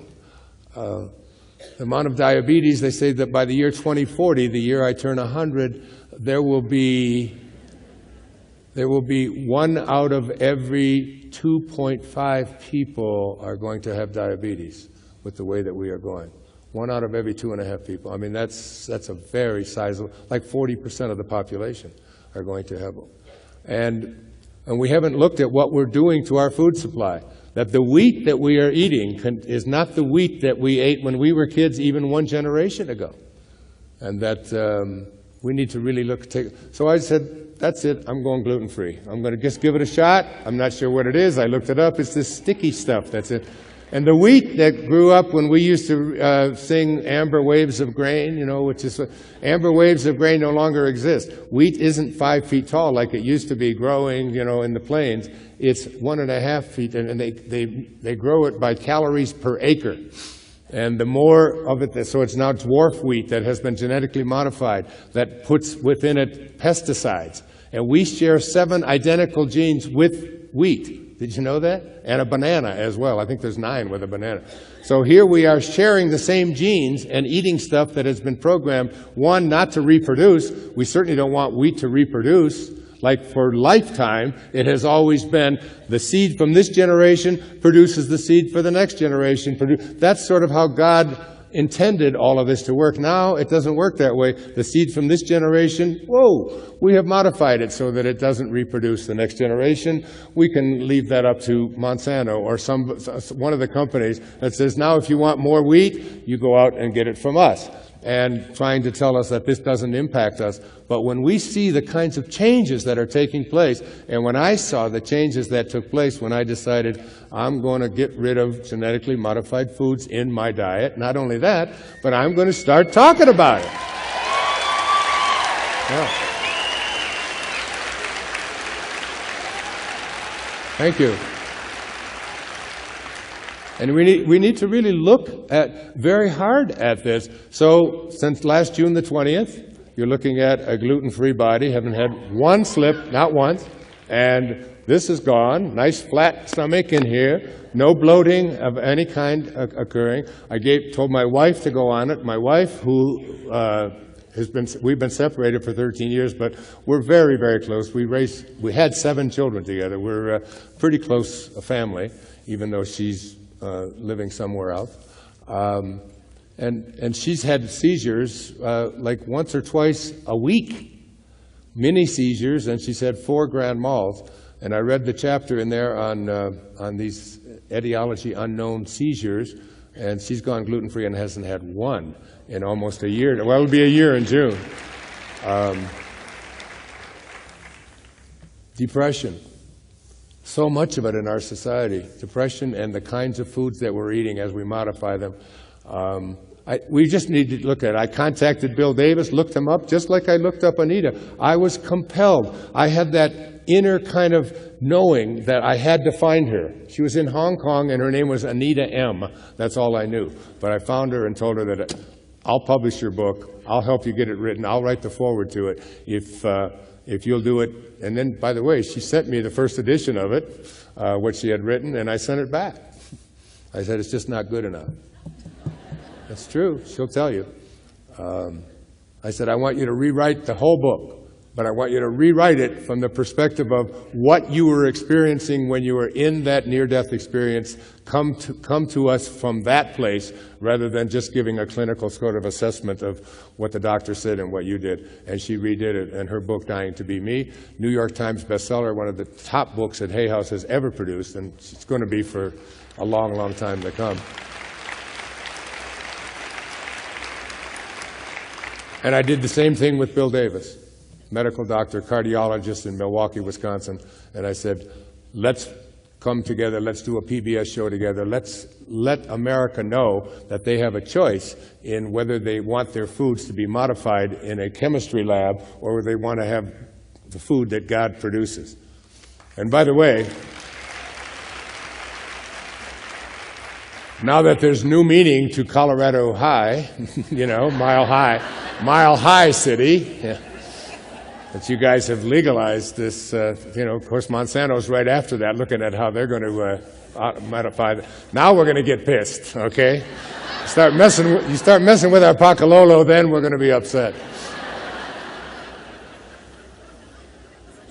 And I don't think it's any accident, because there are no accidents in the universe, you know, that the 2 states that legalized marijuana both went to the Super Bowl last year. I think, you know, Seattle and Denver, champions. All right. If there is intelligence behind life, and there is every reason to believe that there must be, and let me give the evidence for that. Here's Max Planck, Einstein's teacher, as he received the Nobel Prize for Physics. He said, as a man who has devoted his whole life to the most clear-headed science, to the study of matter, I can tell you as the result of my research about atoms this much: there is no matter as such. It's all an illusion, including your bodies. Because my teacher, Nisargadatta Maharaj in India, said, when we asked the question, what is real, Master, what is real? He said, the only thing that is real is that which never changes. If it's changing, it's not real, because the moment you get a hold of it, it's something different, and then it's gone. But the I am that is in all of life, is the only thing that it's real. The same I am that was in me when I was 20 and 30 and 40 and 6 and 46 and so on is unchanging.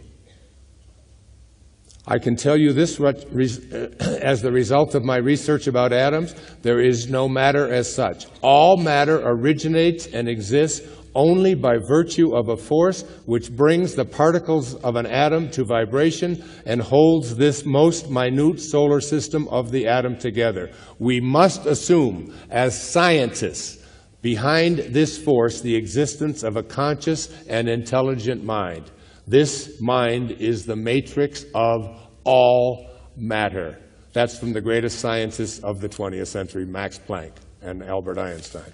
So if there is intelligence behind life, and there is every reason to believe that there is, as I've just said, then all of that intelligence is innate in every creation of that intelligence. This universal mind is complete and entire within each and every one of us. All you have to do is discover it for yourself to know its power and perfection to be yours. So this intelligence, this matrix of all matter, every creation from it contains everything that it is. It has to. It's like the drop of ocean. You take a cup of ocean and you pull it out and it's got the same intelligence in it. It's a cup of God. It's not as big, it's not as strong, and as long as it stays separate from its source, it loses ultimately the power of its source, but it will disintegrate, blow away, turn, change, shape, vaporize, and come back to its source. And when it does, it's just like if you take a rock, I wrote that out somewhere up here. I know it. Oh, here it is. I love this. A rock is hewn from a mountain. It has the same nature as the mountain. But when it is disconnected, it is no longer called mountain. It's called rock. Not one atom of its essence has changed, yet pulling it from the mountain has made it something else. Put the rock back in the mountain, and it no longer is rock. It's now called mountain. So the existence of the rock is determined not by its substance, but by its relationship to its source. And this is true for you. Your existence is not determined by the substance of you, it's determined by your relationship to your source. And when you understand your relationship to your source, you're understanding something called oneness.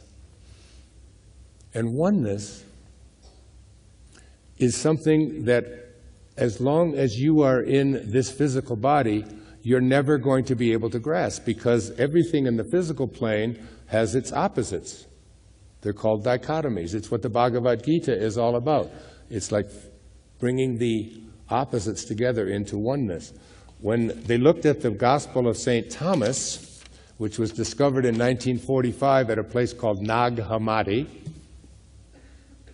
in the Dead Sea Scrolls, and they looked at the Gospel of St. Thomas, which was written at the same time as Jesus was alive on the planet, as opposed to Matthew, Mark, Luke, and John, which was 120 to 80 to 120 years after the death of Christ, a recollection a century later of exactly what he said, okay? I don't remember what I had for breakfast, but 120 years ago, somebody's given the exact words of Jesus. Well, in the Gospel of St. Thomas, in the Dead Sea Scrolls, this is what Jesus is quoted exactly as saying. When you make the two one, and when you make the inner as the outer, and the outer as the inner, and above, then you shall, and only then shall you enter the kingdom. When you make the two into one, how do you get to know oneness? How can you experience something that has no opposite? Like if I ask you to give me the opposite of joy, what would you say? Sadness, unhappiness, depression, whatever. The opposite of joy, sadness. If I ask you to imagine a world in which there is no opposite, when it is only joy, 100% joy, that's the only thing it can be, that's the kingdom.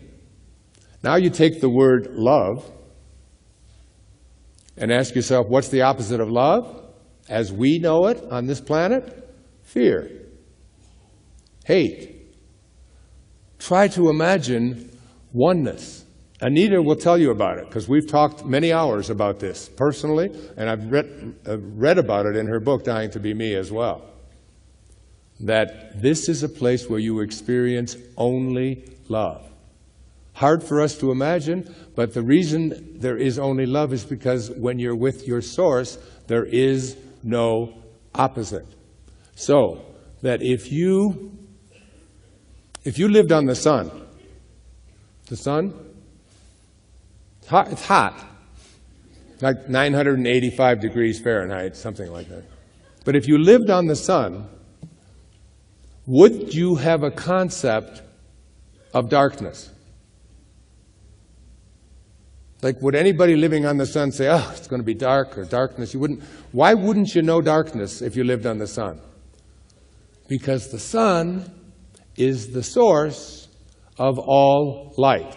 And when you are with the source, there is no opposite. That's what you will come to know and can come to know, because you carry around that oneness within you. The only problem is you've detached from it. You're disconnected from it and coming back into contact with it. To understand this magical power that you carry within you, it is so powerful and so strong. My youngest daughter, Sage, who was on my last PBS special with me, has written a book with me. It's called Goodbye Bumps.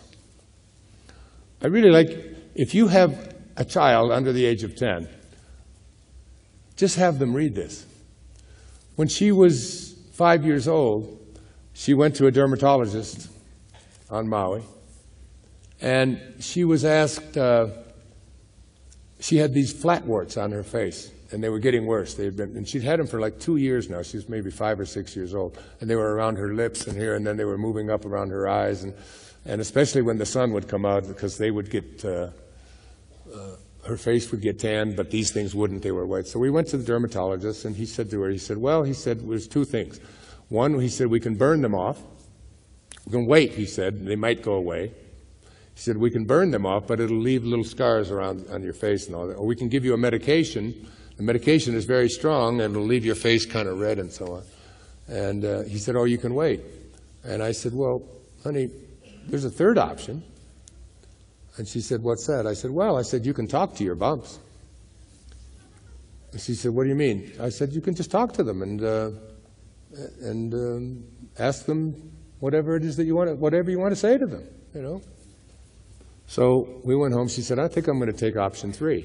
You know, I'm going to talk to them. She didn't want to have them burned off. She didn't want to have her face scarred and all red and so on from the medication. And she went, and in 3 nights of talking to her bumps and telling them that she could no longer be with them, she was able to send them away. In 3 days, she went there. We went there on a Wednesday, and Friday, they were completely gone. The power of the mind. And my kids were all raised with this kind of mentality. That's why I've written these children's books up here. Because if we can get kids out of their subconscious programming, and their subconscious programming is always what I can't do, what's not possible for me, how weak you are, and so on, instead of them believing that they carry God around with them every place that they go. It's their destiny to know within that I have the power to heal myself. And John Grael here is a perfect example. I mean, he looks better than I've seen him look in 10 years. I just can't believe it. Maybe that's Darcy, I don't know. But the idea that he is not letting himself be in any way weakened by this thing called muscular dystrophy, that it's just his curriculum to God. So, years ago, I spent 1 year as a Taoist. The day that I turned 65 was May the 10th, 2005. And on May the 11th, I called my secretary, Maya, and I told her that I've been called to Maui, and that the Tao is calling me. The Tao, T-A-O, is another word for God. It means the Great Way in ancient Chinese. T-E means the virtue of, and Ching means book. So the Tao Te Ching, written 2,500 years ago, 500 years before the birth of Christ, is some call it the wisest book ever written. And it's only 81 verses. And I decided that I was going to take each one of those 81 verses and I was going to live it and then write about it. And I wrote these channeled essays while looking at a picture of Lao Tzu. I know it sounds crazy, but that's what I did every day for the year that I turned 65, till I was 66. Every 4 days, I would start another essay on them. And I always encourage my audiences to take the Tao, this is just the Tao. This isn't the book of essays that I wrote. It's just the actual Tao Te Ching, my version of what the Tao Te Ching would be. I took like 10 of the issues, the editions that I thought were valuable, and put them together. I encourage you, when you get your new purse, all right. Seriously, I carry this with me wherever I go. I never travel without it. I have it in the glove compartment of my car. I read from it every single day. And some of the greatest and wisest words that I've ever heard. One of them, that you've all heard, is the journey of 1,000 miles. What? Begins with a single step. If you want to accomplish big things, think small. 26 years ago, I thought small. I thought, I'm not going to have any alcohol in my body this day. One day, just today. And when I wake up tomorrow, I'll make that decision. And 26 years have gone by. And I accomplished something very big, being alcohol-free for a quarter of a century.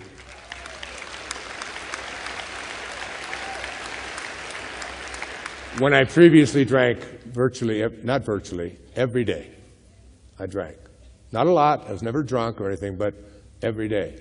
And when I decided, when my teacher in India said, if you want to reach your highest potential and live the Dharma that you signed up for, you can't be putting things into this brain of yours that are going to deteriorate, or they're going to ruin the brain cells that you have, even if it's just a few at a time.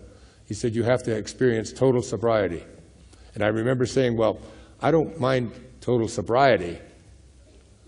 I just like to have a few beers in the evening after I run, and so on.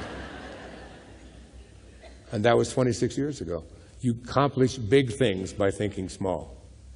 I'm going to just throw this to somebody in the front row, and whoever, there it is. Oh, right into your pocket. You must have needed that. That's yours.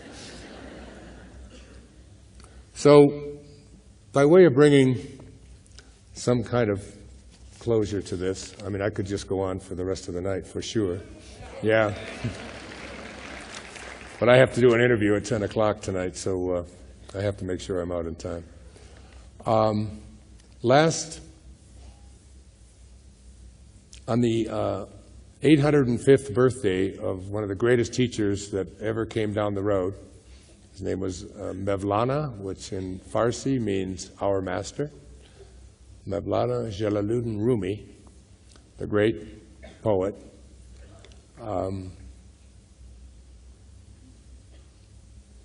I was to give a lecture in Ephesus, Turkey,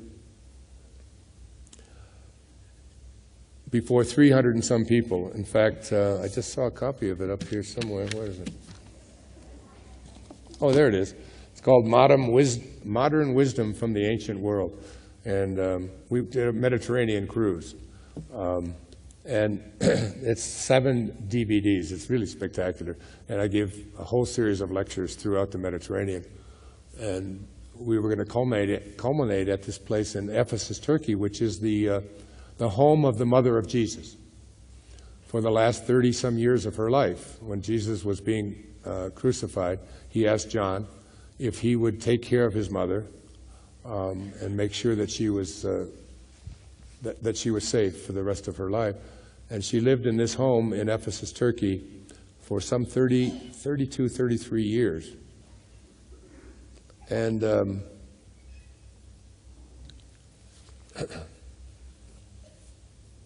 we had 11 buses of something like 30 some people on each bus. There were 350 people that were there. I wrote this story out, and I can see clearly now.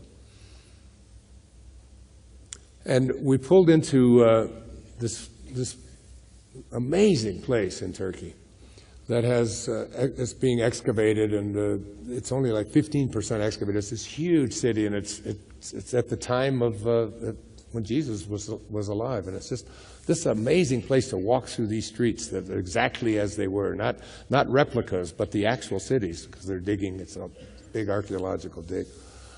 And then there's this home there, this beautiful home that's a replica of the exact home that the Mother of Jesus is, with all these candles, and a very holy place. And I was to give a lecture there on the 805th anniversary of the birth of Jalaluddin Rumi, which was September the 30th, 2012. He was born in 1273, I think, something like that. Anyway. So we stopped, and we had to go have a bathroom break, in Turkey, in the heat. So the buses all stopped, and the women went to get in line, and the men went into one big urinal room. And I went into that room, and I was thinking about giving this talk in front of all of these people at the home of the place where the Mother of Jesus lived. And you can imagine what it smelled like. It was in the desert. It was hot, very, very hot, and there were a lot of men in there. And it was, even thinking about it now, it was just a gigantic urinal is what it was. It was just... So we went in there, and there was this old Turkish man, old, probably 10 years younger than I am, but he was, he had a wad of dirty paper. And as we would use the urinal and wash our hands, he would hand us this kind of dirty paper, And my subconscious mind programming that we all have, there's so much of it in our lives, was, for me, it was like, there's always somebody wanting a tip, and I don't want him. I don't want that. And why does he expect me to give money? And all of this kind of this stuff that you get programmed with when you're a kid, and you grow up, and you drive by somebody asking for money on the street, and you have sort of a little judgment about them instead of just giving them a silent blessing. You don't have to give them money, just a silent blessing of love, because you want to get to a place of divine love. And divine love is a different kind of love. It's the love that I aspire to be and to live and to practice every day in my life, every day. Not just when I'm speaking to a large group like this, but in all the little ways. And divine love is a love very different than human love. Human love is a love that changes and it varies. And spiritual love is a love that never changes. It's like the love we have for our children, but it does vary. Human love, it's like I love you today, don't love you so much yesterday, and it's like it's up and down, up and down. But divine love is a different kind of love. It's the love of the I am presence that's within you. I always point to my head because it's in our head. It's that thing that gives us a desire and gives us a thought that's formless, that's beyond. Do you ever stop and figure out how do these thoughts come, and where are they coming from, and how do I do this, and why don't I just stop all of this thinking? Because this intelligence that animates all of life is in there. So I aspire to live this divine love, and I walk out of that urinal and I kind of move away from this guy because he's dirty and he's got paper, and I don't want that, and I don't want to give him a tip, and I don't like people doing all of this. And I'm thinking all of these thoughts as I'm on my way to the home of the Mother of Jesus to give a talk on Rumi and divine love, with thoughts in my mind swirling around about how this really pisses me off, that So I stopped myself, because this is what you have to do. When you have these thoughts in there that are placed there by this divineness within you, very often for the purpose of having you experience that failure and then realizing, and that's how you grow. So these thoughts that you think are evil and are terrible and are so on are not that, they're not placed there because there's something evil there. They're placed there to help us. By going down, we generate the energy to get to a higher place. So I'm thinking these thoughts and I go back. And I go back into the restroom, and I have in my pocket, I have a 20 euro note. It's about $30. It's all the money that I carried with me on this. And I went into him and I just looked at him, and he didn't speak any English, and I just gave him the 20 euro note, which is a lot of money there in that part of Turkey. And I put my arm around him, and I thanked him. And that's how we do it. We catch ourselves first when we have a thought, and then we catch ourselves not only by recognizing that we had the thought, but now we correct the behavior. It's called making amends in the recovery movement. You make amends on the spot. You don't just change the thought, you change the behavior. That's how you reprogram your subconscious mind to no longer have those kind of thoughts in the first place, which create the kind of behaviors that just don't lend ourselves to spiritual unity, our oneness with God.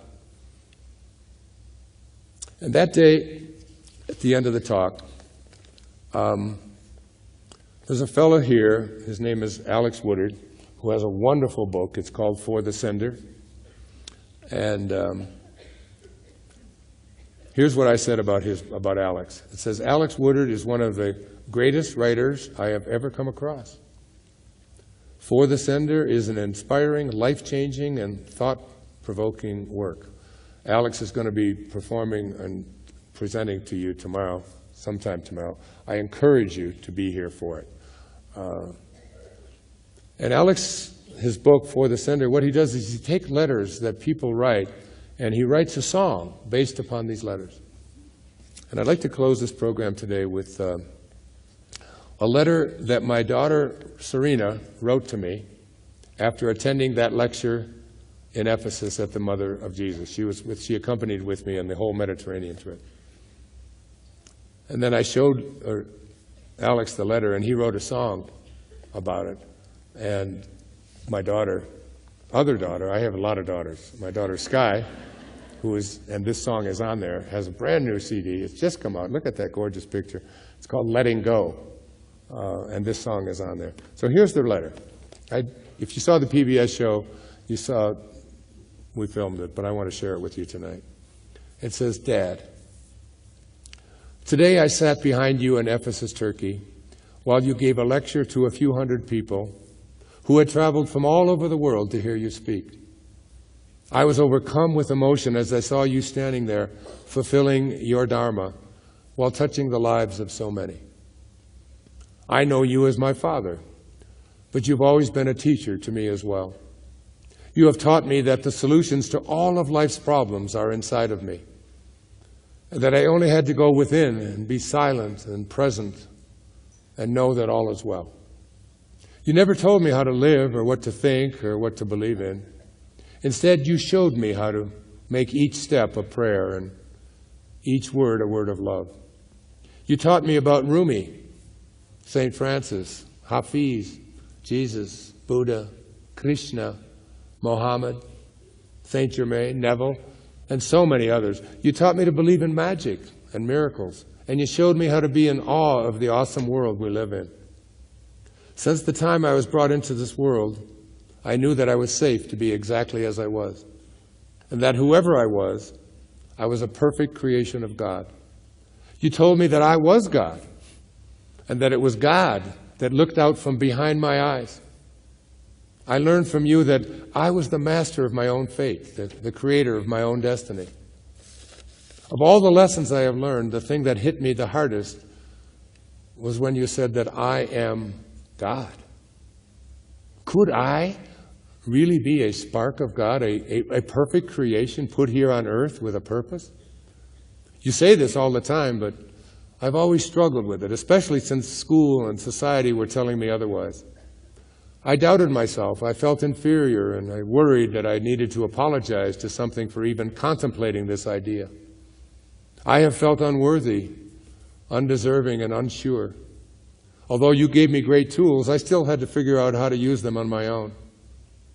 Now I understand that God is love.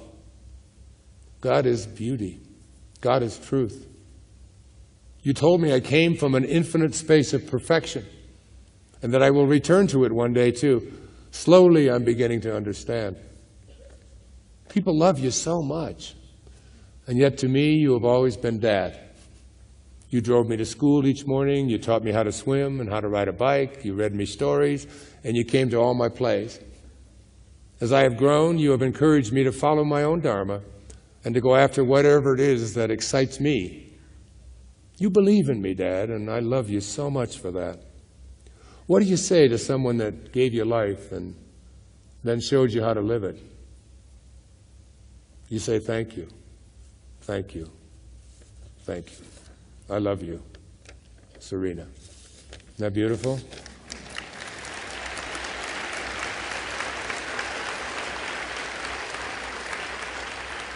So I showed that to Alex. He wrote a song, a beautiful song called This Gift. It's in his book, For the Sinner. It's also in Sky's CD, as she sang it to me. And I've asked him to come out and help me close this program by singing that song that he wrote. Alex, Sky.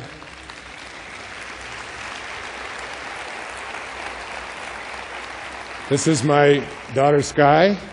Who's that? You have something for me? Oh, thank you. What's your name? Madeline. Yeah. Madeline, paddling Madeline home. Nice to meet you. You're so beautiful. Here, give me a kiss on the cheek. No, on the cheek. I gotcha. Thank you, sweetheart. I don't know who Madeline is, but I love her. Hello, all right. everyone. This is my daughter, Sky, another one of my beautiful daughters, a singer who's been traveling with me since she was 8 years old, singing all over the world. And Alex, the author of For the Sinner and the author of this song. And they're going to sing it just for you. I want to thank you for this gift. Thank you.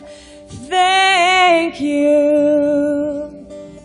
I want to thank you.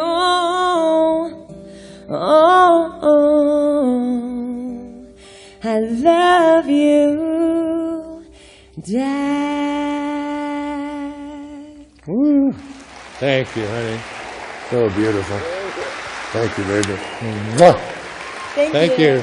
Sky Dyer and Alex Woodard. Thank you, Paul. You're welcome. God bless. Wow. Oh, boy. So, tonight, as you go off to bed, I want you to take the last 5 minutes. And I'd like you to do this from now on. Because the last 5 minutes of your day, as you're about to enter into that state of your subconscious mind programming that we call sleep, and I'd like you to listen to this little statement from the book of Job.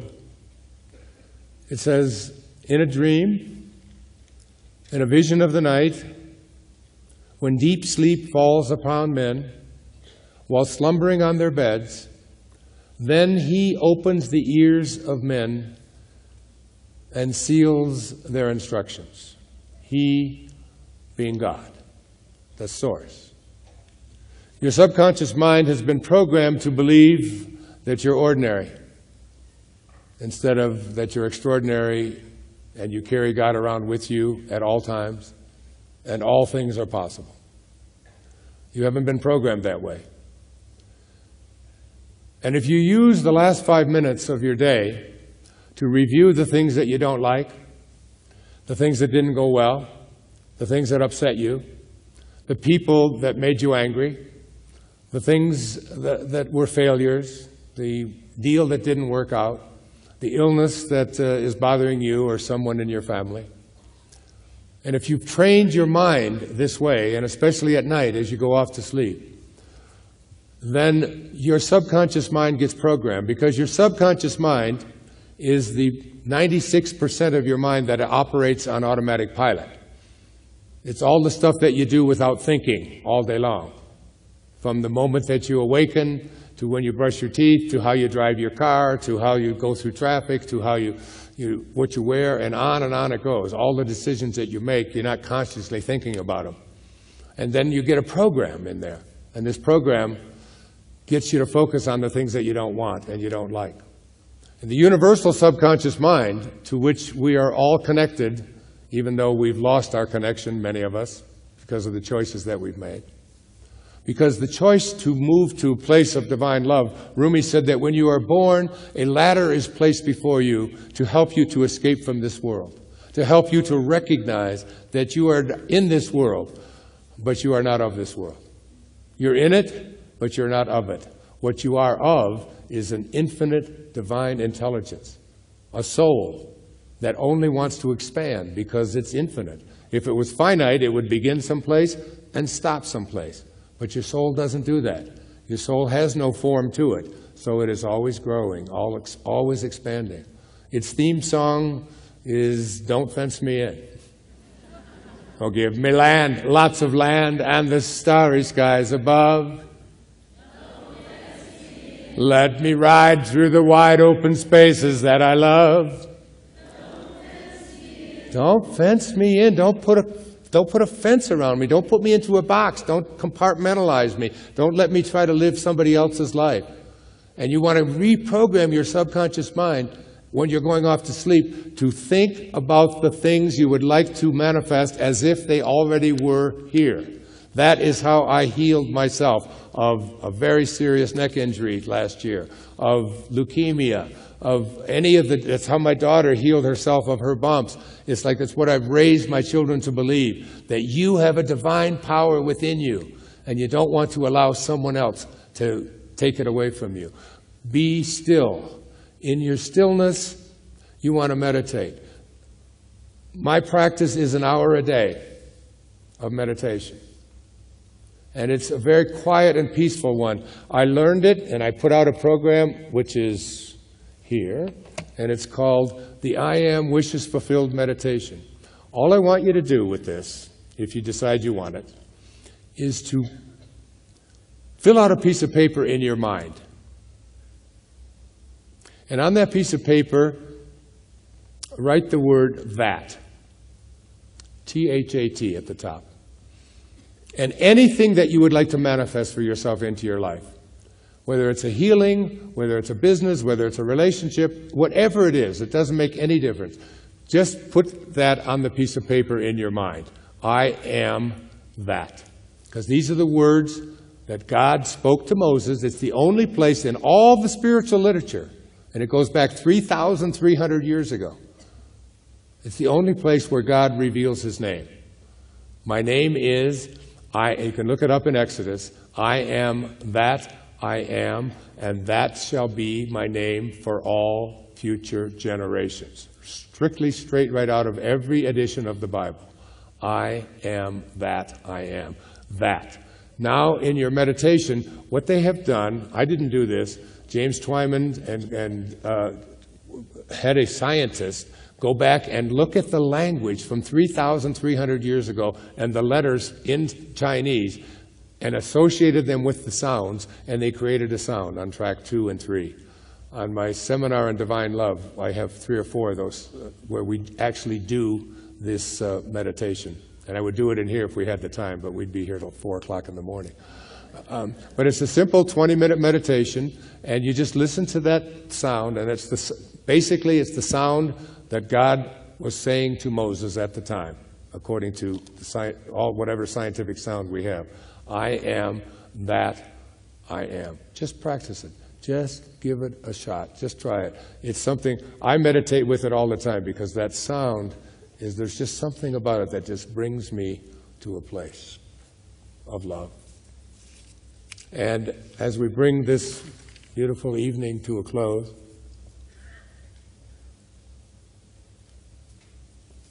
I love Rumi, as you know, and I love Hafiz, these two great Middle Eastern poets.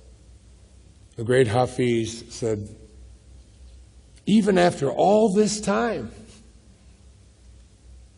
the sun never says to the earth, you owe me. Just think what a love like that can do. It lights up the whole world. This is the kind of love that we call divine love. It's at the top of the ladder. The rungs of the ladder lead us to this place of divine love. And when we get it, and we are motivated by our desire to serve and reach to others, you will know the God that is within you. You'll transcend this ego. The great Rabindranath Tagore, a Bole, a man who lived in India back in the 1920s, who wrote a collection of poetry called the Gitanjali, spoke of the ego. The ego is the part of us that is the false self. It's the part of us that has left our connection to God. He said it this way. He said, I went out alone on my way to my tryst. But who is this me in the dark? I step aside to avoid his presence, but I escape him not. He makes the dust rise from the earth with his swagger. He adds his loud voice to every word I utter. He is my own little self, my Lord. He knows no shame. But this is the I I've been speaking about all night. But I am ashamed to come to thy door in his company. It's the shedding of the ego. It's that knowing within each and every one of us there's this peaceful Tahiti. That's the way Melville wrote about it in Moby Dick. For as this appalling ocean surrounds the verdant land, so in the soul of man lies one insular Tahiti, full of peace and joy, but accompanied by all of the fears of the half-lived life. The half-lived life is the life that keeps you away from the I am presence that is always with you and animates every single aspect of your life. And Rumi said it this way. It's called, Where is he? I tried to find him on the Christian cross, but he was not there. I went to the temple of the Hindus and to the old pagodas, but I could not find a trace of him anywhere. I searched on the mountains and in the valleys, but neither in the heights nor in the depths was I able to find him. I went to the Kaaba in Mecca, but he was not there either. I questioned the scholars and the philosophers, but he was beyond their understanding. I then looked into my heart, and it was there where he dwelled, and I saw him. He was nowhere else to be found. It's in you, each and every one of you. And if you saw my PBS special, I ended it with a treehouse. We had one built just for that special. And it's my all-time favorite poem by Hafiz. He says, and the words to this are so profound, light will someday split you open, even if your life is now a cage. For a divine seed, the crown of destiny is hidden and sown on an ancient fertile plain that you hold the title to. Think of that. The crown of destiny is hidden and sown on an ancient fertile plain that you hold the title to. Love will surely bust you wide open into an unfettered, blooming new galaxy. Even if your mind is now a spoiled mule, a life-giving radiance will come. The friend's gratuity will come. Oh, look again within yourself. For I know you were once the elegant host to all the marvels in creation. From a sacred crevice in your body, a bow rises each night and shoots your soul into God. Behold the beautiful, drunk, singing one from the lunar vantage point of love. He is conducting the affairs of the whole universe while throwing wild parties in a treehouse, on a limb, in your heart. In your heart. You hold the keys to that. Where you came from, infinite intelligence.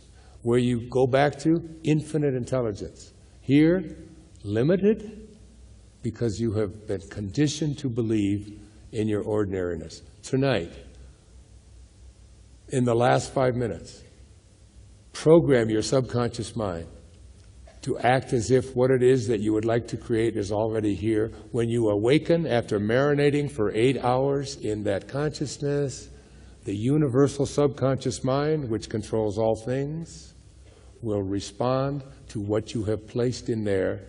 If you placed in there things are bad, things are terrible, things don't work out for me, then that's what it will offer you, experiences that match up to that consciousness. If, on the other hand, you place into your imagination what it is that you feel is already manifested for you, the universal subconscious mind, God, will offer you experiences that match up to that. It's just a game called the match game. Patanjali said it this way: when you are inspired by some great purpose, some extraordinary project, all of your thoughts break their bonds. Your mind transcends limitations. Your consciousness expands in every direction. And you find yourself in a new and a great and a wonderful world. And then he said, dormant forces, faculties, and talents come alive. And you discover yourself to be a greater person by far than you ever dreamed yourself to be. You discover yourself to be God. Or as Rumi finally concluded, you who seek God, apart, that which you seek, thou art. Thou art. If you want to see the beloved's face, polish the mirror and gaze into that space. That's where you'll find your I am presence. Because in every moment of your life, I promise you, you have this choice. I know it to be true. I've lived it, and I've written about it. You can either be a host to God or a hostage to your ego. It's your call. I love you. Good night. God bless you. Namaste.